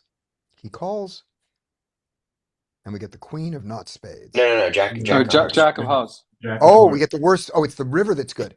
We get the worst card in the deck. Check. Oh, yes, we're checking. We are certainly checking, and I agree with that. In all worlds. Then we get the queen of not spades. Right? It is not spades. Isn't it? Yeah, it's not spades. Queen of not spades. All right. And he What's bets. the over under that solver has a raise with our hand? I think solver might not raise his hand. All right. But Range remember, versus range bets- is it's medium he straight. bets 25 into.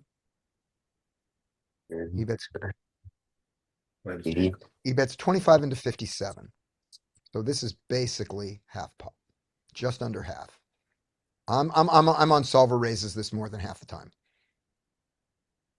I'm gonna go solver raises less than half. All right. There's our bet. The 5 point. All right. So here we go. Let me get this.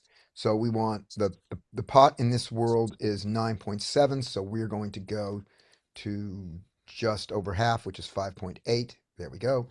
We bet out tens. Oh my God. Yeah. it's There it medium is. straight. One Raising rule medium about straight. solver is it hates getting stacked. Right. And this is a situation where it can get stacked. Yeah. But when it bets the jacks, which are pretty close to the same thing, Yeah. pretty damn close. When it bets the jacks, the size that it goes is 16 and 27, which are 3x and 5x, 3x and 5x, and you went 5x. So I'm fine with it because tens and Okay. jacks are the same hand. Range versus range, solver's normally not going to raise a medium straight hand. I would Yeah. assume Yeah. And this full house is it's a medium straight hand. kind of medium. Well, let's find out. Let's look at equities real quick. Okay. Because Because remember, it's kind of interesting when we don't see it raising a full house to a B50. but also look at what his let's look at how little what his But range also, is. if we discount so much of his range being other full houses, like there's a large portion of his range that we just don't think's full houses. I feel like it's going to be different there. It goes up to premium. Yeah. Hmm. So See a lot of fucking bluffs. these bluffs, but he never has these hands. So what are Yeah, the real bluffs? What are the bluffs that he gets here with? almost none on a board like King five this. of hearts is not a bluff. It's a flush that blocks a full house and it's going to fold. Ace nine is hearts. So these are value bets that we beat. It could just be that in Solverland, when we raise that hand, we don't get called by worse. Yeah. But when we raise the jacks, the tens call. Right. That's what we're going to look at here. Because if you look, full house, eights. Eights is a bluff. However Yeah. you got here with eights, that's a bluff. Jack 10, two pair, that's a bluff. That's a bluff that blocks full houses. Queen 10, that's a good full house. All right. So he bets and he bets 5.8. We come along here, we raise it to let's see, which is the one we do more? The 16 or we do the 27 more. So let's do the 27 because that's what we did. And now full house calls, tens fold to it, eights as the bluff. So yeah, we get called by better. We fold him off a chop that's impossible because we can't chop. If we have 10-10, he can't have it, and he folds his bluff. That's how few hands get here in Solverland. All right. Dean says, look at equity after we bet. Where is that, Dean? That you want to look at? What node? Is this the Pretty much This look- well, man let's right look- here after on the river after we raise like what our equity look at what is our equity here? Okay. So strategy plus EV. Equity. Here's our equity. So tens are like 74% equity, it looks like. Yeah. And that's just not enough It's just Yeah. amazing that that's not enough to To raise. value bet here Right. on this particular texture. Right. And the solver was right in this thing. We raised and he just folded a worst hand. We didn't get anything from it, but we did stick our neck out. Yeah, Yeah. that's yeah. It's just we don't get called by worse when we bet value bet here. Yeah. All right. Back to Mr. Zoom. Let's see, do we have this hand yet? Interesting hand, Josh. Yeah. All right. Yeah. Yeah. I was pleased when he didn't jam me because I Yeah. guess I have to fold, right? Yeah. I wouldn't be able to call. Yeah. Folding a boat makes me feel nauseous. Yeah. All right. So Uh, this okay. I'm tell me. folding here all the time, Are you? Yeah. and I'm perfectly fine. Now I'm looking back at it. I'm thinking with the rake, this just for 8. It's just a fold, isn't it? But, Yeah, just fold. oh. Yep. But Yeah, so- I understand why you didn't. And this is, and I'm going to say that this is a better 3-bet than a call. So one quick idea, Josh, it might make sense to buy GTA Wizard for a month and just do lots of screenshots of their pre-flop ranges. Or another option is to get HRC and then build some pre-flop with what your rake is and what the opening size is. Just to give Yeah. you a baseline. Yep. So here you are with 8-7 suited, a perfectly understandable hand to play here. I think you're better off folding it, and if you're going to play it, I think you're better off 3-betting it than calling it. This is not terrible. I just don't think it's your best play. Okay. And this is a very good fold, especially when he Considering folds. that didn't happen. Especially when he folds. Now, if you play it if you play it on the idea that you looked at charts and seen that the hand that you don't fold is the suited connector hand, Yeah. that's for 2.5x, not for 4. So the amount of money you're putting in here relative to, and he's short. Yeah, we don't have Yeah. Yeah. or Yeah. Tons of reasons to fold. So you want to, this hand is built on its applied odds, and your implied odds are a lot less at this stack depth. Yes. We have position and we have a suited connector. If you called here, we're gonna play that kind of poker. If this is a better fold than a call. There we go. That's what we're gonna play. I don't think these are massive punts on this hand, but I would think that I think you're punting here. I don't think. Yeah. Right. I don't think this is terrible. Like here, here my judgment was not good, but it's not not terrible. When you compound the two not goods, I think the line becomes. I think we're getting pretty close to terrible here. Okay. So there's a punt, not a massive punt, but this is a punt. This is a punt. All right, Harold, you're fucked. He bets 30 into 80. You can overfold to an ace. This is the problem. No, he was like looking quite unsure of himself here and rubbing his cards on the table a lot. Yeah. If that makes a difference, but you can make so in a normal pot, sort of single raised pot land, you do not fold this. The way you look at it is I haven't lost enough money yet. Because you can pick up a 6, you can pick up an 8, you can pick up a 7, and he can check behind. Problem is, you are rapidly approaching a terrible SPR. Yeah. You are in a 3-bet pot into 2 players.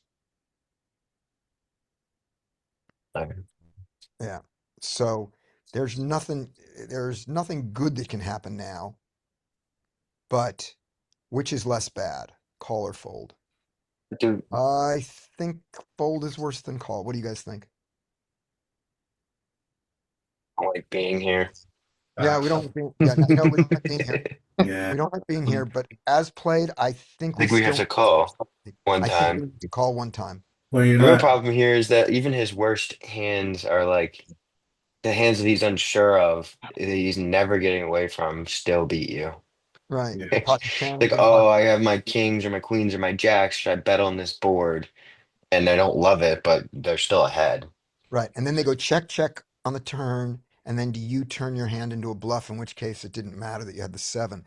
But an eight wins for you, a six is really good for you, and a seven wins for you. Yeah, I think you call. I think you You fold call. pocket eights here. You fold Did, pocket eights here, and you call with seven, eight. What do That's you the know about this player? What is his three betting range? Like, is he three betting a lot? Is he aggressive, or is he three betting top of range? um, I'm not sure. You know, he's they don't free bet. This guy didn't free bet that much. He's not that aggressive. So And yeah, I would consider just folding now if he's not three betting off, because all of his three bet bluffs are ahead, almost all of them, because most of them don't three bet king queen offsuit enough. They don't three bet any of those hands that they're supposed to be three betting at a pretty decent frequency. So that just puts yeah. them at a super strong range that contains a lot of aces and then kings, queens, jacks, and all that.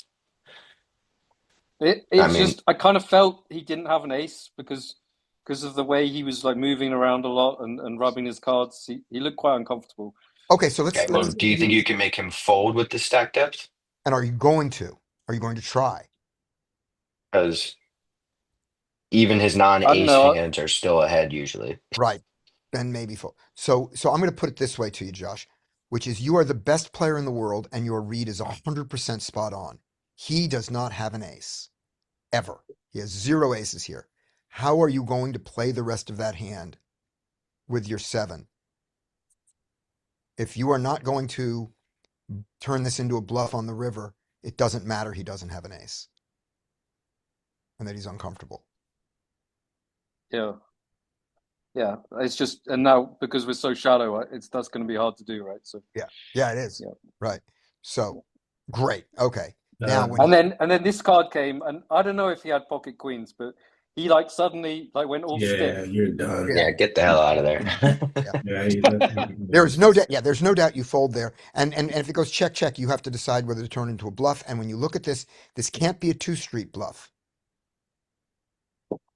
Yeah, you basically So, had to. I feel like your options were to jam the flop or to just call it down with that stack depth. oh, you mean Yeah, you mean call off? Yes. Oh, Yeah, because we don't really have like when we get here, what do we do now when we have a SPR of less than one, yeah. where this guy has been waiting for jacks or tens all night, and what is he's just not going to fold now. He's like, whatever, it's 100 more. I'm just going to call. So what is I he mean, I going see to a do? lot of. What's he going to do if we jam? If we take our read, so we ignore our seven entirely and Mhm. say you bet 30, you don't have an ace, you have a hand like pocket queens or pocket jacks. You do not have enough stack depth for me to tell you twice that you're beat. So I'm just going to tell you once really loudly by jamming here on a board that has no draws. Do we think that's going to work? Or do we think he's going to just fuck it 134? I I have don't. naked kings. Yeah, I don't even think that's going to work for the same logic that when we call here, I don't think it's going to work if we Yeah. jam at the street. Yeah. Then That's kind of why, like, if his it range is doesn't. super tight pre-flop, we kind Yeah. of maybe just want to fold here. Yeah. Then your read probably doesn't matter. And the only thing your read matters on, and this does matter, is he bets now, you call, he doesn't hit his queen, he checks now, which either you choose to bluff or you go, oh, good, I got two cards to hit my five outs, because you do have five outs. I think that this is I think that this is a fold here, a fold here. I'm sorry, it's a fold in the two pre-flop positions, and then here, looking at the stack depth, it's a fold. Because, yeah. We're not If we were printing sitting, anyway, are this we? is It's so like hard. I don't probably know. just I don't know. breaking even, right? Yeah, if you were sitting here like 200, if you were sitting and he had like 400 or 500 behind, and you're sitting with 400 or 500 behind, I'm absolutely going to call, and then I'm going to start to look for a spot to blast him on the Turner River, depending on whether I think I have showdown or not. yeah, But with this stack depth, you really don't have the any maneuverability. yeah. We played seven. Okay, new interpretation. We played 7-8 to hit a flush or a straight. That's why we We played. hit a Yeah, it'd be a pair. lot better if there was a diamond on the flop, right? Yeah, that's why we played 7-8. And now we're playing 7-8 for trying to hit 2 pair or trips. Screw that. Yeah. All right. So So the old just adage, fold pre. Yeah. Yeah. Yep. I mean, I would say that I probably would have 3-bet pre, and then if that guy 4-bet me, I would have just been getting the hell out of there. And But would you've chosen to 3-bet this one pre? In it general? really or would you depends fold? on the player. Like if I think I have an edge against the player that opens, then yeah, I'm gonna 3-bet it pre Okay. and try and get heads up with him if he's deep enough. But even now, like yeah, he opened to what, 12 or 8? 8. He opened 8. He opened 8. He only has 200 behind. Yeah, I still don't really want to 3-bet this. Right. And then when the other guy comes in and he 3-bets, you're just out of there. Yeah, you gotta get the hell out of in that spot. Yeah. We saw why. We just saw the ugliness of it. Okay. And is that it for you, Josh? You got another one? yeah, that's it for me. I mean, I All can right. type some more up, but I Nice. think Yep. other people want to do those. We'll pick them up. We'll pick those up tomorrow. Great. Yeah. We got more time. All right. Up next is Larry, I believe. Is that right? Yes. All right. I will show some hands. Show some hands. I will stop sharing. Do you guys want to see the cock up first or the brilliant play first? Cock up. Okay, fine. Okay, cock up first. But now we know which one it is. Okay, I won't, no more giveaways in the future. This hand is against Big Blind, who was a young guy, cocky, big sizing, splashy. You could tell he really felt confident in his game. He really felt like he was a good player. But You he's playing a deserve short to have stack, confidence. and he's playing probably 40% of hands. So facts don't really back up what his general demeanor was. What's the question? You answered it. I said, is he actually good or not? And you said he plays 40% of hand. Yeah, and Yeah, he's also not good. he's playing a short stacks. And short stack. Yep, he's not good.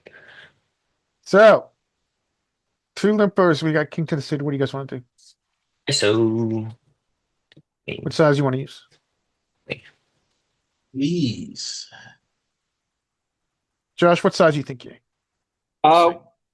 8, 10. Honestly, I would just go 10, but I know you guys disagree with that. But it keeps them in with their shit, and you just have to get used to playing multi-way. I would just go 10, but I Yeah. understand wanting to go bigger. There's an I just argument find for if that. you- There's if someone you- else I share hands with, and they didn't like my size here, but they play mostly I online. find right because I always used to go 15 in these spots, and I find if you go 15, oh, you're in the small blind. Sorry, you're in the small blind, so I would go bigger. I would go 15. Yeah, I thought you were on the button. Yeah, I think In the I small think blind, 15 for is sure. fine. So people Yeah. don't like throwing in a lot of money pre-flop here. So my argument is that I want to invest big because I want to play heads up. I do not have as much faith in my skill to understand people's ranges multi-ways. I do heads up. That's my argument. And then so obviously we're going to get in this hand with the short stack here. And we get this flop. Interesting flop.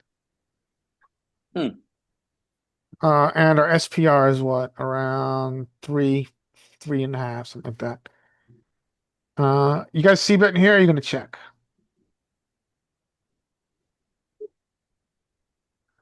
We're against a limp, a call behind after I ISO range.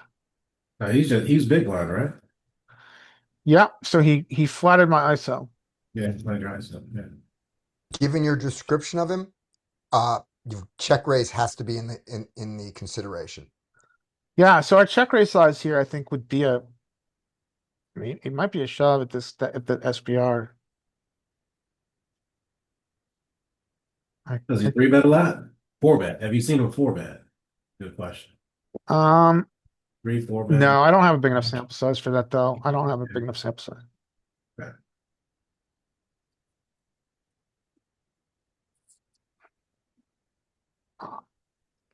Someone tell me what to do. We check. I would check if you're asking my answer. I like check. I think check is a better option here. If I bet small. Check with the option of check raising. Yep. I like both Yep. of those. Yep. Now I might throw 10 out there. I like all those options. I Eight or don't 10. necessarily like my option. So I kind of, this is a weird spot, right? I mean, it's hard to understand what this range is. Yeah. You don't know yet. It Yeah, is. it's There's hard. pocket pairs, It's hard. broadways, Yeah. Yeah. So I choose a B50 here. Okay. Bigger size. And he calls. Great. That's the no problem. man's land. All Here we right. go. Now we are in no man's land, precisely. We're at no man's land at a very awkward SPR. I think it's, even though he doesn't have a queen here, is it time to give up? Yeah, you can't actually improve. You have no True. improvement. That's a very good point. Well, without you a can king. improve to a king. Improve You can with a That's improve it. to a king. You can improve to a 10. A 10 could be good, but Yeah. yeah. So You have 0% fold equity is what I would this is say. where I cocked up. So SPR is, what is this, 1.4 or something? Mhm. And I can't approve. And then in my theory head, I'm like, I've got all the aces and kings. You don't have all the aces and kings. Those Well, are actually, hands you don't possess. he Great. still has other hands that we aren't considering that will fold. He has unpaired hands that can fold that had flush draw. Yeah, he's So got you some have the unpaired stuff. possibility of going small, and now that his flush draws are basically drawing dead, he's just going to fold all that shit. Yeah. He has ace X of You could bet, of diamonds. you could bet 45, 40, So- 45, 50 for that. Yeah. One thing to think about here, which I did not think about, and maybe I need to start thinking about. So I You don't reduce even my have to go cock-up 40 to frequency, get him to fold that. is that I'm thinking range versus range. I don't know that he's thinking about range versus range. Probably not. Mhm. I don't know that he's thinking, oh man, this guy's got aces and kings. Mhm. I don't know that. I don't know if he's that level of player that's thinking about what is my range and what part of my range plays like this. I don't know that. I think he's Well, I don't can we think agree that he's six, never six. folding a full house? Yeah. Yeah. People don't fold. full house. So let's not try to make him fold a full house. Let's try and make him fold a missed draw that has an ace in it. So I do B50 again, and this is another cock up. I'm not really fully aware of what my SPR is and what my sizing should be to reflect that SPR. And so now we've got a SPR of Half. 0.5. Give up. What are you guys doing? Give up. We have to That's give up. a much better choice. You give up. He's not folding. And that is, and I did not do that. I should put them all in. What do you think his hand is? Pocket six. Jack or 10. I think he has even in Nines, jacks. eights, jacks, something like that. A jack. I have a feeling you're going to say some sort of ace X. You're really smart. Ace X. Did he call Yep. 8-7? Yep. Yeah. Wow. Wow. I'll say it should have worked. Now, my reaction to this is I had a internal meltdown. Just said, nice, well played, sir. And I had a bit of an meltdown, and I was like, how in the fuck does he call a triple there? Mm-hmm. Thanks. And in game, I was really shook, frankly. And I began to think that I had timing tells, or I had some kind of live tells that were telling him that I wasn't strong here. Now that may be true, or it may not be true. Was it the beads of sweat dripping down your forehead onto That your might have chips? been, or the heavy breathing. Was it your eye bleeding? Yes, but this is really freaky. I mean, how does he call it this hand? Because it's ace high on this and you have a jack or nothing is when it's going through his brain. And so I did like another orbit and I left because I was really uncomfortable when this happened. I could not fucking believe he showed up with this hand. Wow, you should have stayed, man. No, It's I understand the leaving. I understand it. I don't object at all. I was it really weirded me out. It was like, it was like, I have my own healthy amount of neuroses. A lot of us do. And I'm Right. like, how in the fuck did he get to a call here? Well, I mean, think about it. He called your ISO raise pre-flop with ace 7 off. True. He So Can't bagged. even be calling with he A7 suited. yeah, he's gonna call everything. So you can own him on the turn, bro. Anytime you get any value, you can just smash him, and he'll give you his whole stack. Yeah, you're right. I mean, it's just he's clearly not a good player, right? Nope. Yeah. Yeah, Because he's It's playing like the what he's guy playing. that But Sam then played how does he get to a against. call? I mean, anyway, so I was very So- uncomfortable. I had a little bit of a How does he get to a call? All meltdown, right, and I let's was- go. Let's take a second and go back. Just roll through the things. We're not going to spend more than 30 seconds on this. Okay. Go from the beginning, very beginning of the hand. All All right. right, here we go. So there's a limp. There's an ISO. I have a 7. I have an ace. I have position. That's okay. Great. He folds. Wonderful. Here we go. He has the ace of diamonds, right? Yep. Yeah. Well, I can't fold. Go flush. Okay. So I can't fold to a third pot bet with the ace of diamonds. Okay. Boom. 40. And now he's thinking he's got outs to Would the he nuts, ever right? bet quads? Yeah. Yeah. If He an doesn't ace have any comes, quads. So this is oh, sorry. He's just say would he ever bet quads, and does he have Jack X as Jack X? Betting this size. Yep. Yeah. He doesn't. so Yeah. 40, if an ace comes, yeah, right. Yeah. There we go. Good. And then 80 here. Well, I've come We this put all far. of my stack in. Yeah. I think that's how it goes. Maybe you're right. Yeah, maybe you're right. yeah. So that guy right there, man, you just change your strategy up and value I owning. value. Yep. No bluffing. Yeah. Value Yeah. owning, and you Yeah. can smack. You should be able to take his whole stack from him by the turn. Yep. And then you But should pray after that he goes and reloads so you can take his stack Yeah. from him again Yeah. the next hand. right. Yeah. But here's why I think you were right to leave. You felt that you were not going to be able to play your A game against this guy. You were confused of how to play against him. So you're going to leave, study some more, and come back with an answer to that. Yeah, And I think that's it. I mean, I really That- just like, And that is fine. yeah, I really had a little bit of Fine. a meltdown. Actually, I had to do that on Friday where I had to make a major adjustment where I was just blasting people all night and getting tons of folds. And this guy was like, "I know you're full of shit." Is that he just kept saying it to me? He's like, "I know you're full of shit." And I was like, I'd show value when I had it. Otherwise, I didn't show it because he was just like, "You don't have shit. I know you don't have shit." Yeah. And he was right. Most of the time, I didn't have shit. But he against him, I basically completely deviated that I was only betting strong hands. Like I was Right. sitting there with, normally I'm going to range bet on the flop in position. I just stopped doing that. It was okay. All we do now is Yeah. ABC. only bet my strong hands and just get him to pay me off the maximum with third pair because he doesn't believe a thing that's coming out of my stack. This is against this particular player?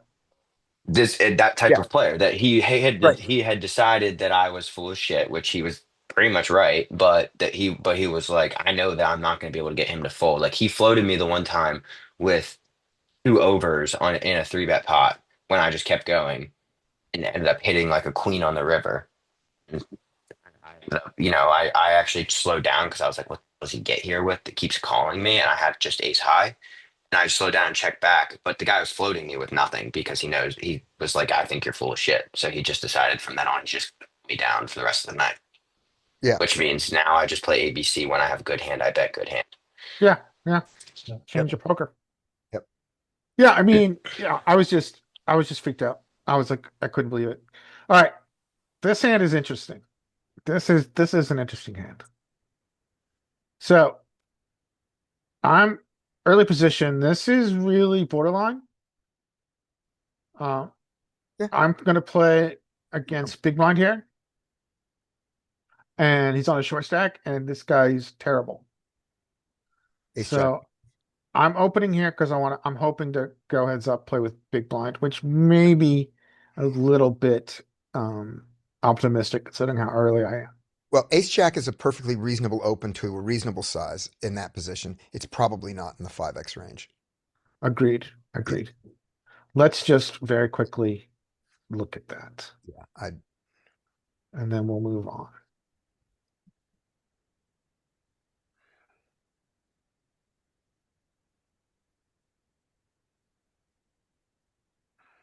All right, gets in there, just in Oh my there. God. Yeah.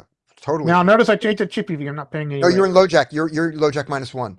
Oh no! That's you. Oh, just barely. Yeah. Okay. But I thought it'd be even thinner than that. So fine. No, Great. not an UTG, but There UTG we +1. Okay. All right, Good. we're at the bottom of our opening range, but I clearly want to put this guy. Yeah. Let's open. So we got lucky. We get what we want, but we Great. don't get our flop. Now this is where it gets interesting. Wait a So- minute. What do you mean we didn't get our flop? We have a legitimate gut shot here, more than we deserve. This is great. If you Okay, more than we deserve. yeah. Fair enough. So we're now got an SPR of around 5 and change, Mm-hmm. and he puts out a tiny dunk. Yay. This is perfect. We get to So- win the hand. I automatically go into Nuffle mode. right? Yay. I agree. The hand wants to nuffle. Nuffle wants to nuffle. Everything wants to nuffle.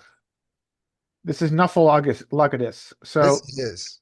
this is Nuffleicious. Yes. So we're gonna call. Good. We get a repeat 7. Mm-hmm. You guys think a repeat 7 is a good card or a bad card? Bad You're gonna card. find out very Bad. soon. Very bad card. Or just wait until we find out. And now he does increase his. So down it goes to be 50. Still call. What are you guys doing here? Cool. I hope Mike is calling here. Oh no, Mike is not calling here. He's raising here. This And is a so am raise. I. I'm This in is a the raise to 61. I'm in the Nuffle. Now I can raise to 61, but let's look at his stack depth. So 61 essentially is a shove. Can't really it's very hard for us to fold. Yep, enough wants to raise. We're just But gonna I go do- for the raise on the river.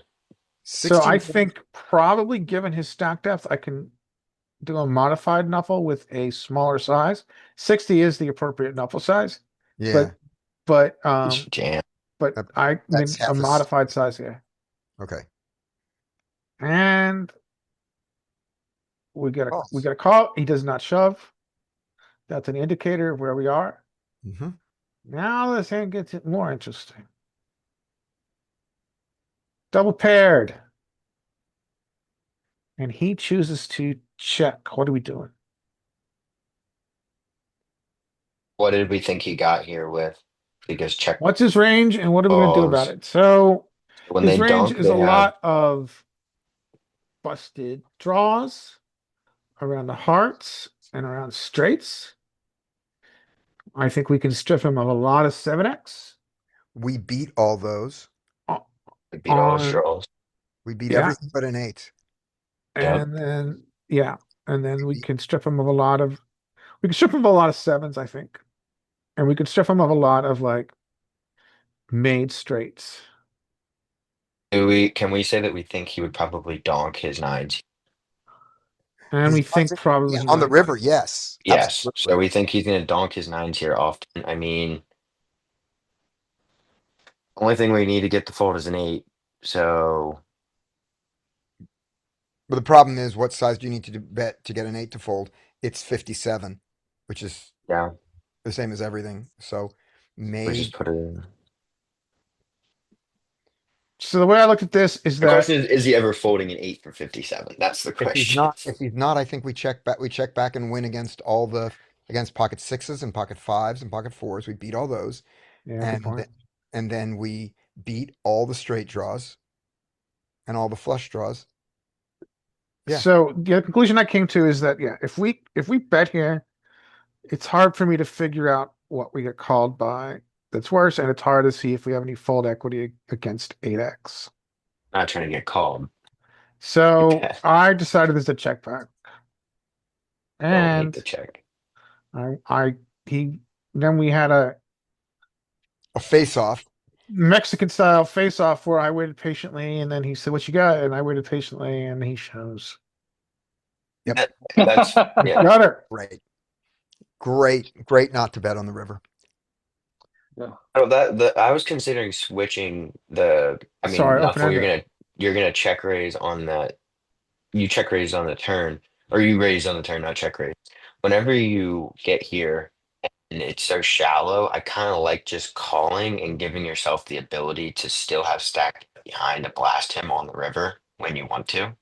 Because like if he checks to you on the river, he really isn't very strong most of the time. And yeah, we probably have showdown, but I think we can just make him fold everything. So we just jam.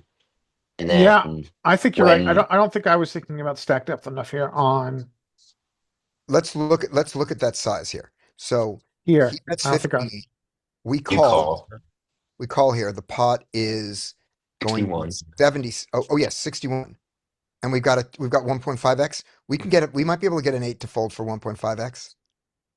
yeah, I mean, I think that we don't because when he checks and when he bets the river, the only question is like what happens when he continues on the river? I think that we don't have fold equity and we just lose because Yeah. say it was a nine, he was doing this with the whole time. Now he's a boat and he's Yeah, never yeah, folding. But when he yeah. checks the river, he's probably gonna check a shitload of aces back or eights on back here on the river, and he's Mhm. probably gonna bet all of his sevens. So now we just are able to blast him on the river and make him fold everything on the river, I think.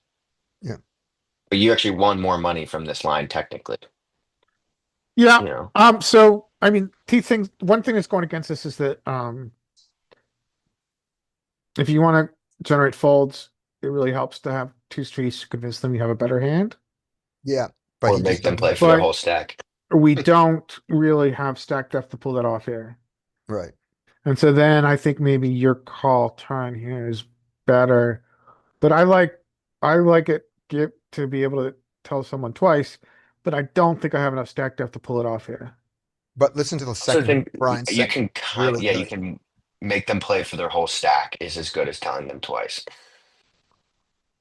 I mean, I Sometimes. am Sometimes he's deep enough that he's probably skeptical. not going to want to go Uh, for everything. I Right. am skeptical. I think there's a lot of power in two street bluffs. I Right. agree. Mike says Um, he calls with his hand if you jam. yeah. But the jam, Uh, That would but be Mike, Mike, quite the a jam was call. the river. It was a river jam. It was a check river jam, not a turn jam. yeah. So I think we've got a lot of showdown here, and we check Yeah. back. Yeah. Yeah, So no, check on the river's fine. I like the check. as you said, all of his underpairs are counterfeit. So Yeah. all right, on to the next guy. Thank you, gentlemen. I appreciate and ladies. I appreciate you looking at my hand. All right. Who's got hands? I know Brian does. One All right. Take it, Brian. that this is kind of goes along with making them play for their stack without telling them twice. Is Mhm. this hand? Didn't make him play for everything, but I knew where he was at in the night. So I did a 15 with fives, limper from under the gun Yep. line. I also don't hate just to complete. Both are great. So I mean, this guy's an aggressive, quite an aggressive. This guy is very fishy. He's ready to rack up. He's been playing for like an hour. He's the type of guy that just wants to come and see if he can hit one big hand and then leave, and doesn't Right. want to, get risky with it. So I have one he's very question. risky. Yep. And one question for you. 15 is would be your normal ISO size, right? If you were in position. That's what you're ISOing Yeah. against this guy. Do you consider, even though it's still at 7.5x, do you consider ISOing bigger out of position? I actually do ISO bigger pretty often at tables where I'm not getting folds from out of position. I tend to ISO pretty large in those Okay. situations. I was getting a decent amount of folds throughout the Okay. night, Great. so I'm Great. okay with going for the smaller size. Great. I mean, this Uh, that size is theoretically sound, so that's I mean, fine. it's too big theoretically, probably, but yeah. Yeah, but So okay, it's mm, okay. Yeah. that's yeah. What is was it? 4x out of position, so it would have been 4x six, plus. eight, nine. 4x Yeah. plus. So 10 would still be about right. Yeah. Yeah. Okay. So you go 15 and you get called in both places. And you often have the So best hand now. I think I do. Yep. Sometimes I have the best hand here. Yep. I really want. I think that everything that's gonna call. I mean, I think there's definitely merit in betting here. I think I have the best hand here. Often I can, and it could use some equity now to Hmm. overcards. But I do, I like to check a lot of my range from out of position and see what happens behind me. I check here, and it checks all the way through. Right. So now I'm Here's the discounting all the problem. deuces. Here's the Yep. problem. You always have the best hand right now, and then this card comes, and no matter what this card comes is, you don't always have the best hand anymore. No. So, What's the five? so you're okay. Yeah, yeah. Okay. So All yeah, right. no, you're right. I honestly think that I probably should. This is a. No, I'm I not mean, I arguing have for that. no, but I have that I have a deviation now that I've made where from like my thick value hands that don't benefit from check raising are the hands Mhm. that I start. I've been You're done. starting to do that Yeah, and you've done. liking it, Yeah. but I didn't think that this falls This is not. into that No, range. no, not at all. Yes. When you get called here, the problem is when you get called here, you are very often behind. You're behind Mhm. everything reasonable that calls you. And because this flop misses your range in their minds, if they think this way, they call you with 10 jack here because they go, you have ace king, you missed.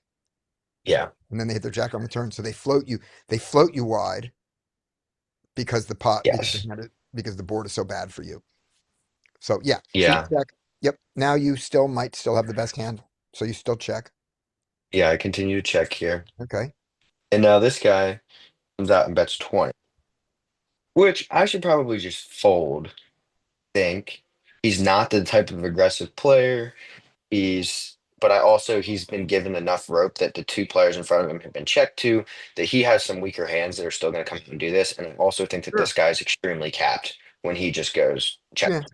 Like he is an aggressive player, so he's going to come. He would have bet his 7x, his deuce X. He would have bet his jack on the turn. He would have bet Mhm. sixes, Yeah. eights, all of that stuff. I think he's super capped. I'm basically pretty confident this is about to get heads up with this guy. I Yeah. think I have some sort of showdown, but I also think I have the ability to blast him off in a lot of situations. How do you blast him off from out of position? Is it based on he's going to bet small on the river and you're going to say that's Yes. never top of range and I'm going to and I can have top of range? Oh boy. Yes, when it goes check check. So if it goes check check on the river, I think I have sufficient showdown in this Right. situation. Oh, so you're going to turn a pair When into it money based when on it goes something. check and Okay. he raises to a certain size, I think I can blast him. It's basically Yeah. what's going through my head. Okay. I call This is the right hand to do it with. yes, and I check one more. He goes 25. What do you think we should do here? What do you think I did? Take a wild guess. Oh, you blasted him. Yeah, but You blasted what him size do you think? all in.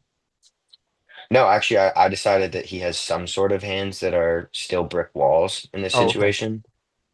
Decided to go with the sizing that forces him to fold his weak jack X and stuff like that. 200, I 150. go 150. I don't think and he's about to rack up. He doesn't want to play for all of Yeah. his profit, I would think. So he actually tanked for a while here and then did make the laydown. He claimed to have had folded jack X Yeah. on the river, which, yeah. I mean, I thought this was an interesting spot to do it. Yeah. Feel like, honestly, though, maybe, like, what do you think about calling here? I think that you have to have ill intent on the river for this to be a profitable call long term. Yeah, that's kind of what I was thinking was that here I can get to showdowns cheaply and I have gonna turn this into a bluff if I need to. Is kind Yeah. of what's going through my head. Yeah. And I thought that that was the proper way to think about it. I don't think I'm ever calling here to expect to like if he bets and call again. No. And you can't and you can't call here just with a hope that the river goes check check. Yes, that's true. I mean, if it goes check check, I'm okay with that. But if it goes Right. check small bet, I have that. I know that I'm capable of turning blasting. Right. If your strategy here is I'm going to call the turn and it goes check check, I'm going to win on the river. But if it goes check bet on the river, um, I'm going to call a small bet and fold to a big bet. You don't have enough ways to win for this call to be profitable. You have to include evil intent. Yeah, that's what I was thinking was that I think that yeah, I think that I was like I think if it goes check check I have showdown, but I think if Mhm. it goes check and he bets in any sort of way, I don't have showdown and I'm gonna have to turn it bluff was what Right. was going through my head as I called Right. And thinking. what's the Okay. size? What's the size at which? So you have almost no check calls on the river, Yeah. right? What's the size at which you check fold? If he Pause. went if he went 50 or more, because that size is now significant for a player that's really wants to rack up, take his Okay. profit. Okay. So I think if it goes 50 or more, I have to basically just fold. But when he goes with this, Right. Okay, blast him. He does nothing that can call me. good. Oh yeah, some hands, but I just didn't even. I even discounted. I think I could have jammed here too. That was the other thing I was thinking of. But I was like, I feel like this sizing gets the job done without risking my whole stack. And I think he doesn't have a ton of like hands that are just brick wall. But I still think there's a few hands that maybe played. Check the flop your two and then bet again. I just discounted his twos and stuff after he goes 20. Yeah. And Yeah, somehow I just thought. I didn't think Yeah, and I didn't think 150 was enough. I thought it had to be 200, but that could just be fear on my side. yeah. Well, it's Okay. also But it wasn't. the in this game this is large. Like this is a very substantial Yeah, bet. I'm probably not thinking. So Yeah, I should be thinking that that's a $500 bet. Yeah, yeah, you're thinking 2, 5, 10. I'm yeah, thinking 1, 2, where yeah, this is yeah. someone's That's a lot of his money. whole profit for the day. Yeah, yeah. Okay, good. Okay, so then now here you watch me play poorly. I ISO with King Jack Yeah, suited offsuit, I like that. maybe, and then we get called. This guy's capable, but also somewhat straightforward. He's gonna have sizing tells with his bluffs. That's what I would say about him. He's an older guy, but I thought he was OMC before, but he is not. I've seen him run some a little bit of interesting spots where he's opening hands that are super strong, but he we get this flop, All right. checks to me, do my usual 15. Bye, Mel. Good. Now Bye. we get 45, and what does everybody want to do here?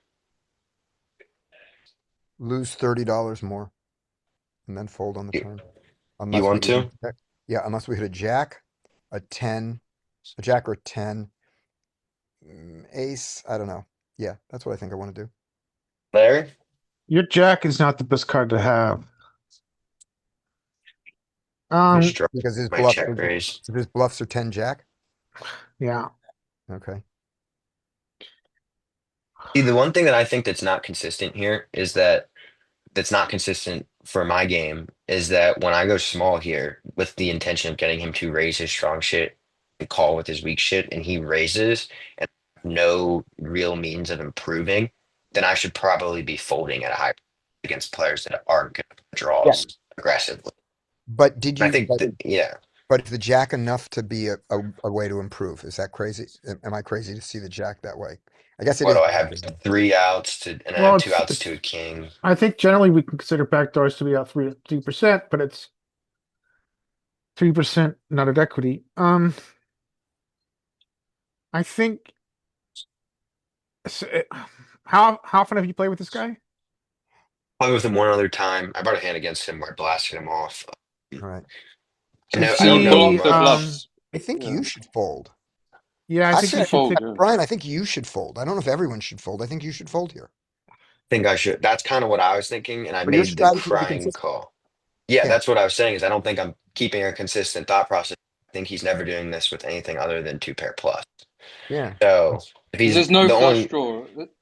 yeah, There's no flush draw. There's only a straight draw which you block, right? So Yeah. it's going to be 2 pair better, right? 2 pair and yes. better. And then I was going through my head, and I was like, okay, well, it's possible that he does this with one pair of hands, like King X. But then I was like, okay, but if he's doing this with King X, all of that King X should be stronger than mine, and he would have opened that King X because he is the type of player that opens his stronger kings. He's going to open Ace King, King Queens, like that. So in that scenario, his hands that his weakest part of his range that does this still has me beat.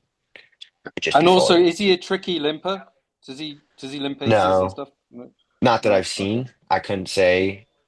Actually, no, the first time I ever played with him, he did do that, but he limp raised them. So he limp 3 bet Okay. All right. his He aces. He has, didn't limp call. so he can have 8-8 here consistently, I but he can't don't have think he has queen queen. queen queen or king king here consistently. You can have We queen eight don't, suited, yeah, we don't expect to see king eight suited. we don't expect to see king queen, but Mhm. but really queen 8 suited? How annoying. But you can have queen eight suited, king eight Oh. suited. I mean, he still plays too many hands Okay. pre-flop. Okay then. All right. So it's not like he's not In playing my too many hands pre-flop. He just plays his stronger hands more aggressively, which is, Yeah. in my games, they limp call king queen suited all the time, man. All the time. They Right. do yeah. that. All right. Yeah, I mean, a lot of the players do, though. I agree with you. Like a lot of players in my game do limp call king queen often, but this specific player is a more aggressive older guy that will open king queen. Oh, And that was okay. the other thing is what Dean just says. Would he limp 8-8? I say it's possible. A lot of the players don't play their middling pairs aggressively enough. They kind of just play Yeah. them for their set minding value. Yeah. I've seen a lot of that. Okay. So he still has that. He has queen eight. I make the call here, which I don't think I should have. I think I should have just lost my $15 here and been on my way. We get this turn. This is Oh, God. interesting. Now, this is where I think I actually did was very smart. Was that when he got to now he sits here, he sees that card, and he does his little like groan, and then checks it over to me. And in my head, now what goes through is his range was queen eight, pocket eights, king eight. Only one of the hands that Yep. got here, it doesn't like this card. Every other hand does, and the hand that doesn't like this card isn't going to pay me a lot more money, so I don't really need to bet here. Yes. I think that's So great. that's what went through my head. So he checks over, and then I check it back. I'm like, and then of course he has his traps where, oh, I'm scared that, Yeah. And now you're going to call, right. And now you're going to call most river bets. Also, keep yes, in and that, mind that solver will check out of position a lot here with a turned boat. yep. I mean, I don't think this guy's worried about This is a solver or great anything. I'm just trap gonna card. say that, yeah, I'm just gonna say though that what I think his range is that does this, most of it likes this card. So I think there's a lot of Hollywood going on. Yeah. Yeah. So now I check back. Right. He bets he bets 60. Now the flush comes in. I'm really not concerned. I don't think the guy's playing his flush draws aggressively enough, and I think a lot of his flush draws that his backdoor flush draws aren't playing aggressively enough, and his backdoor flushes that pick up equity on the turn probably continue to bet, Mhm. assuming he actually does play them that aggressive. So I'm basically in bluff catch mode. Yeah. Call and lose. Yep. And lose I most of the make time, but you're not going to lose. You're not going to lose 75% of the time. Yeah, pocket eights. Yeah. Yeah. yeah. Yeah. That Yeah. fits. And he He's was a like, good "How the player. hell I did mean, you? that's a good check the turn?" it's a great trap card. Yeah. Yeah, It's a better trap card in position, but a lot of people are gonna know to trap here. Yeah. He wanted to yeah, know whether you had And king. one of his target hands that does exist, um, does improve to beat him. He Yeah. was yep, targeting. He wanted you to have king queen. Yeah, that's Yes. valid. That's On the valid. flop. When he check yeah, raised, he goes, I hope you got king queen. yeah. That's a I like the check on the turn. I dislike the call on the flop. I really like the check on the turn because I think that it Yeah. doesn't make sense to bet. A lot of his hands that were strong aren't going to give me a lot of money now. So there's no point in really betting here. And then he has his traps to Right. do Finding this the check because on they're turn is check back on turn is good. And what do you think of yeah. the call on, That's what do you think of your call on river, Brian? I don't like it that much because when I get here, I mean, yeah, you guys are gonna say this is a freakish adjustment to make when you have three of a kind on a B50 bet, but like, what does he come out and bet for value here? Well, Nothing. if you You don't beat any of his value. You're in bluff Exactly. category. You're yeah, Yeah, and we think this guy's under bluffing and not check raising his draws off enough on the flop, so he just only has value then basically. but he's under bluffing. But he's under bluffing at a pot size bet size. Is he under bluffing at 50% pot? In the standard line of where it would go, if it went check, I bet he calls, and then it goes check, and I check, and then he bets 50 on the river, then he's over bluffing. But when he goes check, raise, check, bet 50 on the river, I think he's under bluffing. Okay, so let's see what is the under bluff size? He bets here. He's got to be bluffing 25% of the time for you to break even, right? Mhm. All right. So that's the number, 25% of the time. Yeah, 25% to break even at a Right. 50% pop. Right. So Right. He's got to have some Jack 10 there, some 10-9 there. I don't like the 10-9. It's Jack 10. Uh,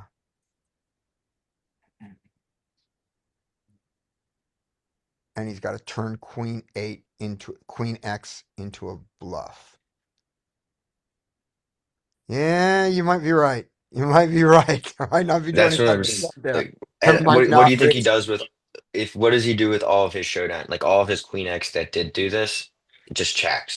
Yeah, because he's in check. I think that honestly, this is a spot where like I might be able to find a fold here. It would be a really gross fold. It's a disrespectful fold. That's what it It is is. a Like, disrespectful fold. Then, well, speaking of disrespectful folds, then we can just go right back to flow and just fold. we just the whole reason we do what we do here is to get him to do what he just did. And when he tells me that, and I like if it was Yeah, King, Queen of Diamonds, Eight of Diamonds, and I had King X of Diamonds, then I will happily call their right, redraw to, right. a flush.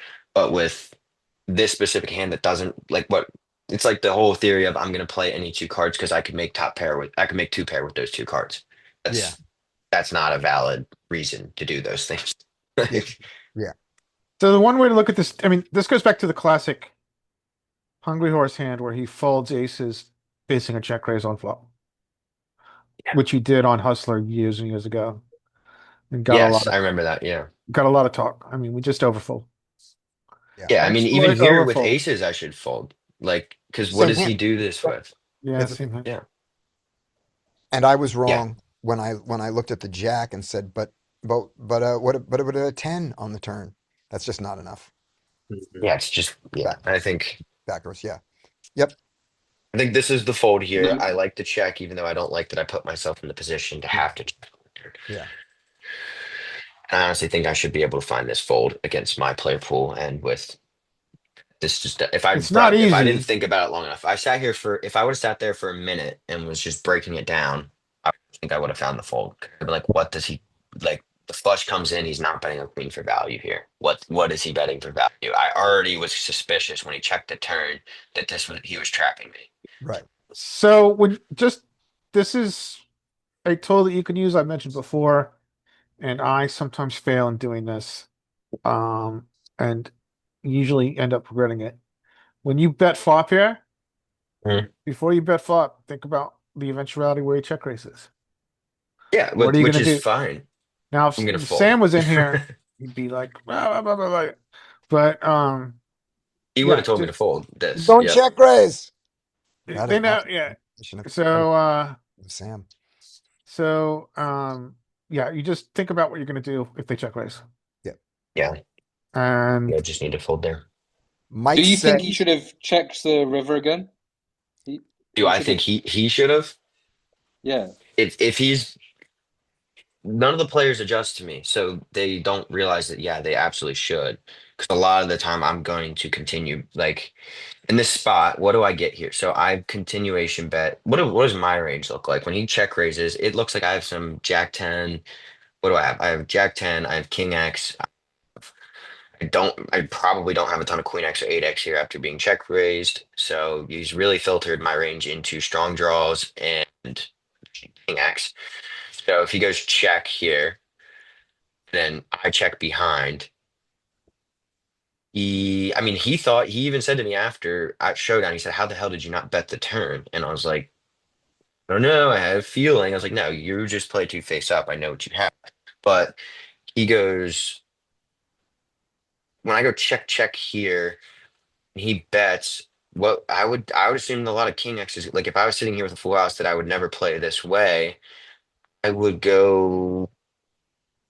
It depends on the player. I mean, if I was playing against myself, I would absolutely check to myself because I'm gonna turn a lot of hands into bluffs, and I'm going to have King X that's gonna bet here for value. So if I was playing against myself, I would say, yeah, this guy's going to bet thinly enough for value, and he's going to turn hands into bluffs. So I'm going to check here with my boat because all of his draws aren't going to call a bet. All of his King X will continue to bet for me anyways. Or I would have bet bigger than this. Yeah. If he would have bet bigger than this, I might have folded though. Yeah, I mean, he kind of did pick the right size. Yeah. If he Call checked to this you, spot.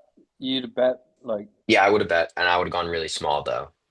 Yeah. So if I would have bet probably close to 60 or 70 if I bet here trying to target a non-believing Queen X. Yeah, Yeah. A I think I strangely would probably end up doing. a strangely played non-believing Queen X or a just a king. Yep. that now Yeah. that now you think his kicker isn't good by the way he played it. Yes. Yeah. Yeah, those are basically the hands that we can target because I don't think he has a lot of flushes here on this in this Yeah. spot. Yeah. I mean, it depends on who you're playing against. Like if I'm playing against the normal fish in my pool, I'm gonna donk here all the time. And I'm not gonna slow down. I am not gonna trap check this turn No. because they aren't gonna put as much money in for you as you want them to. Right. So one, I would have been check raised here to like 75. And if he check raises 75, I'm snap folding. But all the other fish in the pool are gonna call with this hand one time, at least one time. And then on the turn, when that card comes in, I think, okay, we They filtered call his the range king. to, yes, to straight draws and king X. So now let's just target the inelastic portion of his range and go big here. And then they probably call again. And then the river, I just go big again, and think that they aren't going to be able to lay down a king. And they don't lay down a king. Yeah, they're not going to lay down a king. Right. But they don't lay down a king for a hell of a lot more money than this. Yes. You didn't lay down a king for a total of 90. Yeah. Yeah, I mean, which I think is a mistake. I probably should Yeah. have. Yeah. Okay. Anybody else? Okay, we'll do some of my live. All right, here we go. You guys get to see my lovely chat. Okay. We're going along here. Anything important that happens? No, this is just how people are playing. Okay. So this is playing this hand is against a player who I think is a winning player at 3-5-10. He is certainly a reg. He's always there. So that's me. I open fives in the low jack, which is right around the bottom. Just get called in position. I am thinking very strongly that I'm going to check range against this guy on almost all boards and play from there. This is a board. Hmm. So I do check range. He bets He goes 40 into 60, 40 into 80. He bets 40 half into pot, 80. see what I have. And I decide that bottom set unblocks, and that's what I'm going to do. And I do raise, and he does fold. He's capable of all those things. This is capable of be a bluff and all that kind of thing. Against a competent player, is this the line we want to take most of all? Well, we When know that's what Solver he's does. We know Solver almost pure check raises this hand. Yeah. Now, Solver's doing it for certain reasons. You don't have to. Right. well against a competent Rainbow player, texture. Yeah, I think your SPR is pretty deep. Yeah. what do we Yeah. think about the fact that he's not supposed to be betting this board very often, and he's a That's competent that's player? not the case, I don't think, Brian. Oh, did In we open position or did he three bet? in an He SRP. opened, he called. Okay, okay. So He yeah, just he is called in supposed to bet position. this board often. He just called in position. This board Oh, misses do me. we? I mean, if that misses you, I would be happy to play a little bit of like low playing here Right. Okay. because Yeah. what we have. I mean, this is not a super wide. It's not super wide. No. I mean, when he bets on this board, we In check theory, he's him, got he a very checks tight back the range. turn. We're able to attack we can just attack the weak parts of his range on the river. When we check raise here, we just force out. If we put Mhm. in a bit more money for us. Yeah, I think you want to check raise. I think check raising is good in theory, Right. and I think check raising is probably good practically considering the SPR. Yeah. So in game, my thought was that this is straight up theoretically sound, Yeah. and it's probably going to get a fold. Most of it because his medium strength hands can fold to a check raise. He can fold an 8 here. But the one good thing it did for me, although I only got 40, is okay. The next hand, I'm not going to have to worry about. I'm not going to have to feel, oh, he's always going to beat me up out of position because I just beat him up out of position. True. So True. I thought that maybe for game flow purposes, this wasn't as bad, and it was still theoretically sound to do it. But I was disappointed by how absolutely face up I played and how easy I made it on him. Well, now, I mean, so now obviously against him, you can argue you've got some healthy bluffs here. Yeah, yeah, yep, You know, yep, exactly. And I've shown him that I'm willing to do this. All right. I think you got to raise, right? Like, what if a 10 comes? You know, Jack is not great. You know, there's lots of bad cards, right? Yeah, Just yeah, I mean, and you want to get yeah, like someone said, the stacks are deep, right? So yeah, yeah. Okay. what So about just donking against a player? Not donking, just continuation betting against a player like that to that would be minimize fine the too. fold yeah, equity. That was Because absolutely a reasonable thing to do. I had how deep decided, are we? yeah, let's go back to that hand. I had decided that I was going to check range. Um, and that hand, that this on was, that board.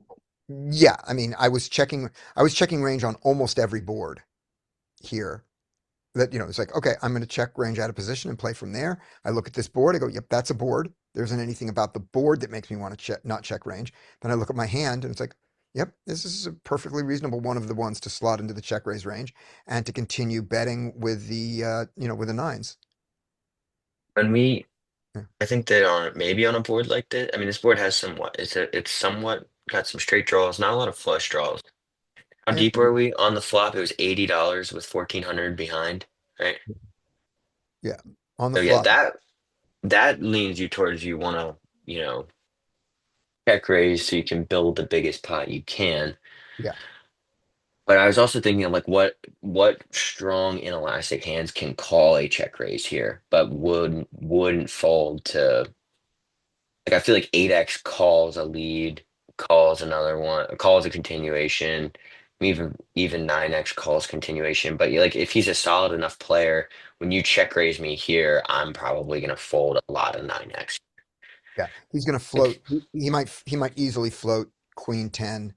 Um, yeah, or he might float king queen if I just bet out just to see what I do Yeah, on turns.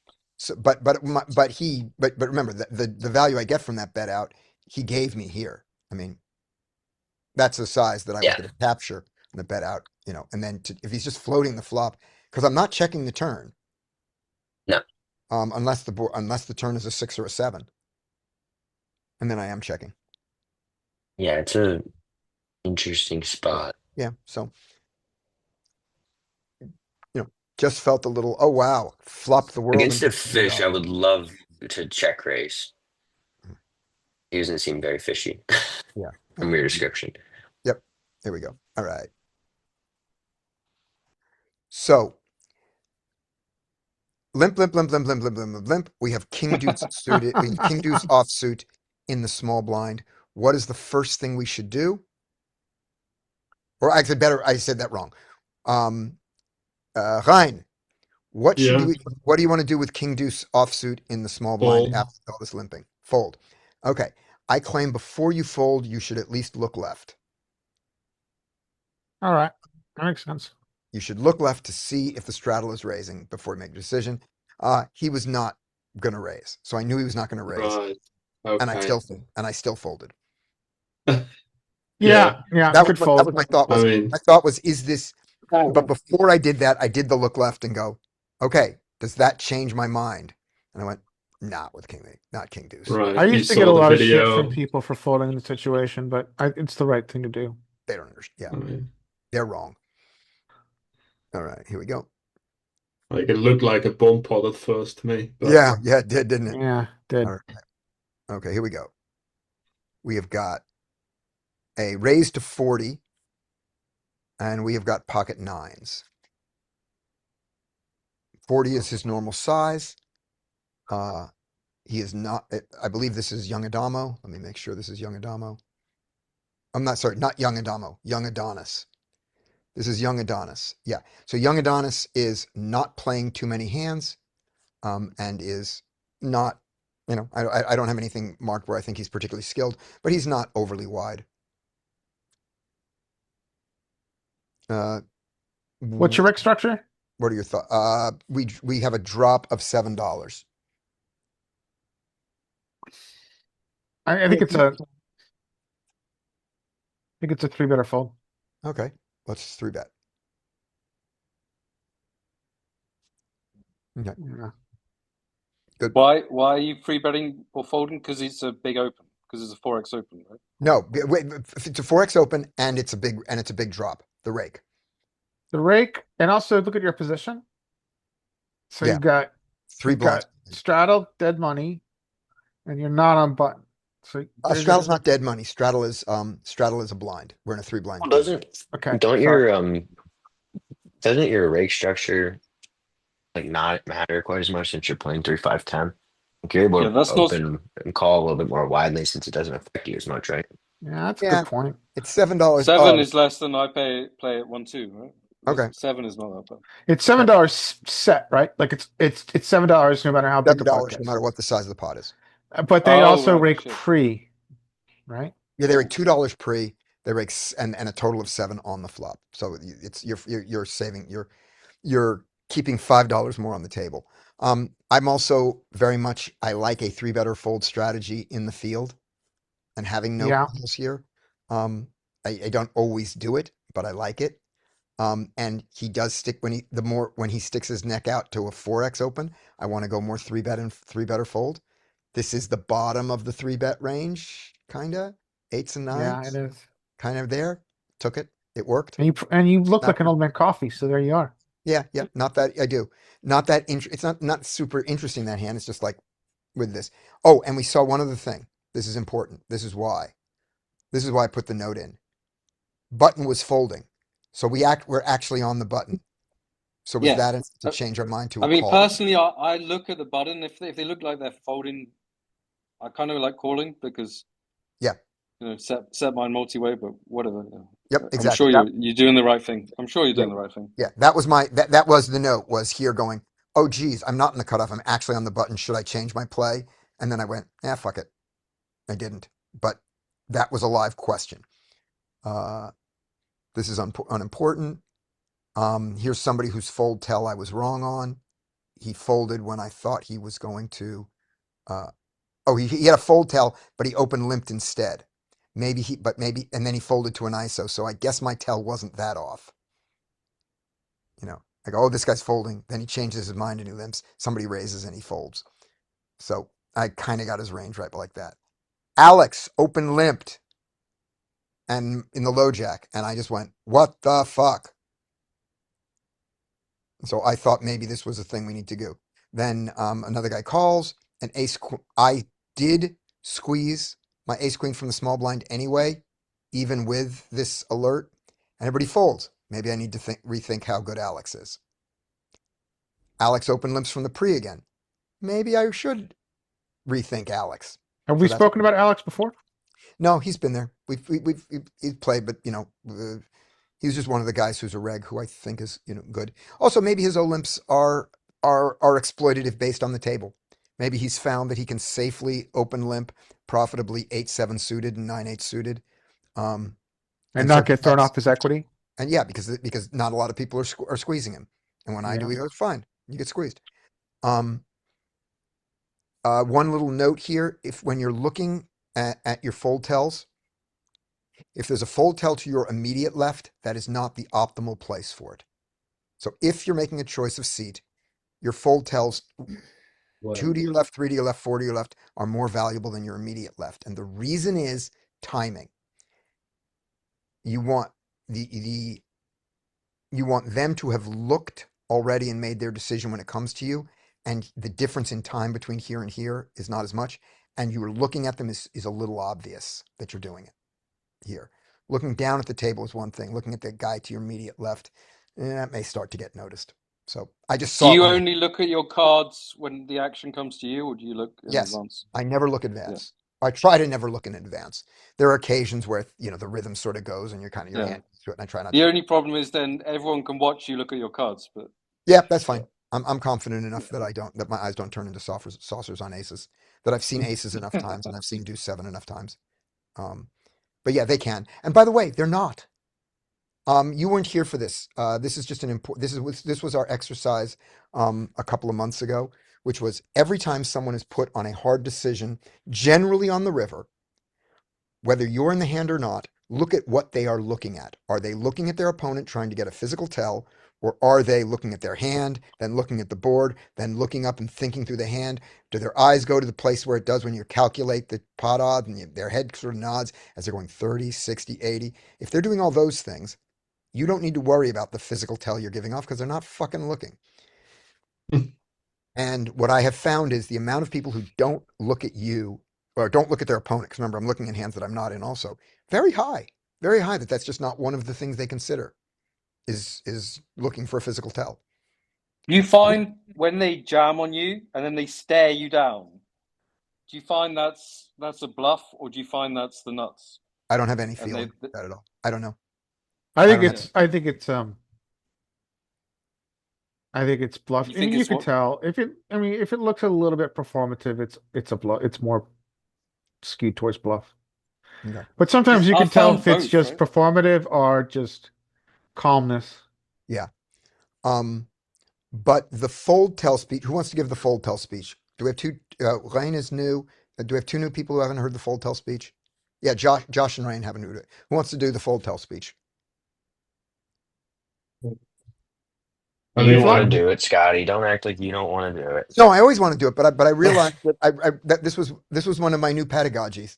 My conscious pet, Brian, was to on before just because I know the answer is to not for me to tell it. It's like because it's really good for you for everybody to. It's good to reinforce your understanding by telling the story by teaching it, and so that's why I'm trying to give Yeah, that up. Brian, don't fuck with Scotty's juju. Yeah, but it's absolutely it is my speech, and I do love the speech, and I've given it enough. And I I'll understand. tell the full tell. All right, go, Larry. Give the So- full speech. Very important full tell. Pre-flop. When you're assessing your hand, number one, do not look at your hand till it turns to you, because you are looking at everybody else at the table, specifically people to your left. When it gets to you, before we look at our hand, we glance to our left. And people will tell you, they will telegraph if they are going to fold. Things such as their hands on their cards about to chuck them in. I mean, sometimes they are entirely disinterested on their phone. There are tons of potential fold tells on your left before you act to understand what your situation is in the hand. Excellent. And whenever someone has a fold tell, you change your position, your opening range, because you've now moved one position to the left for every fold tell there is. And the people who give the fold tell, and this is the most important thing about the fold tell, is they're not trying to hide it. It's not subtle. They don't care. They're not playing the hand. They have nothing to lose. What do they care? They're just trying to speed up the game. And so on every hand, if you look, it's only people who look at their cards in advance that ever did show it. But if they do show it, they're not trying to hide it. They're not broadcasting it. And you'll know this because you've watched them on every hand, and you've discovered that your fold tell is 100% on them, or not. Like here, I have. So I will say that is an important takeaway I took from being in the session with you, Scotty. It took me a while to feel comfortable taking the time, because I've gotten a lot of, as you guys have known, it's been a long time. I used to get a lot of shit for how long I took. Mm-hmm. And it took me a while to train to not looking at my hand until it gets to me. I'm looking to the people to my right. B, then look to my left and see if I can see any tells. Then C, look at my hand. But it took a long time for me to integrate into that process.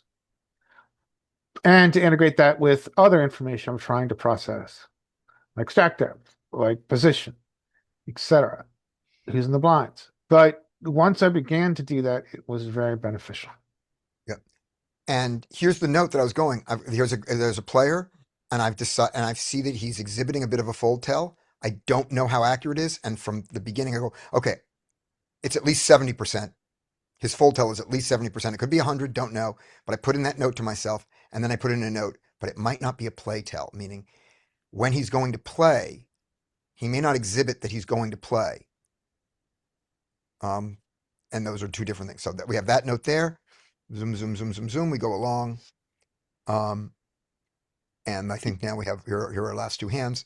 This is both are going to be really short. So we are 3-5, dead 20. So this is a blind bet and it is $20, and if it gets limped to him, he cannot raise. Do you know anything about blind bet man?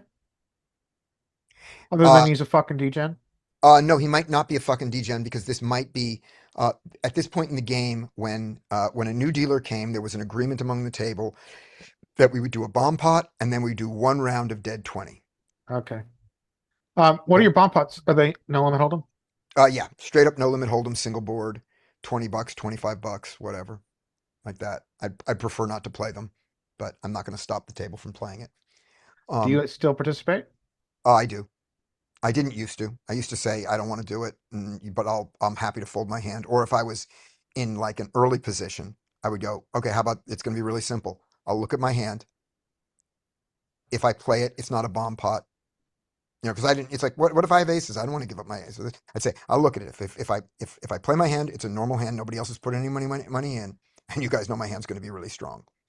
And if not, I will fold all other hands and not participate in the bomb pot. That seems fair. And somebody was, no, it's not a bomb. We're going to do bomb pots or not. And it's like, I could not have given you a fair deal. But now I just shut up and go, yeah, bomb pot, sure. I'll hold my own and go along with the table. When we did the dead 20s, he said to everybody going to do dead 20? And somebody said no. And I said, well, then I won't do it either. I said, I won't be the last person to say no, but I won't be the first, you know. But if even one person says no, I'm going to be a no also. And they said, that's Let fine. me just say something really quick about bomb pots. You might want to look at CG on Twitch and just go through one of his past videos. Okay. And watch how he plays bomb pots on ACR because they're played the same way as yours are, I think. Okay. And he has done a shit ton of solver study. There are private bomb pot solvers out there. And he's done a shit ton of bomb pots solver work. And he gives away a lot of information when he's playing them. That sounds fun. I'll check that out. Send me the link at some point in your life. Okay. Sure. So here we are in a bomb pot. Queen jack off in the hijack. This is a trivial open. But is this an open with 1, 2, 3, 4 people in the blinds? Because look at this is calculated as an open against small blind, big blind. Given this number of players, we're actually here. This is a fold here. Here if it went fold, and this was just a regular 2 blind game, counting the number of players behind, this would be a fold. Now, two of the extra players are still behind us. So what do you think about the But people always say the straddle makes action, but actually you've got to be tighter, right? Because there's more players left out. You have to. Yeah, you're playing a 3-blind game, which is a different set of ranges than a 2-blind game. Yes, absolutely. Yeah, and it's a little tighter.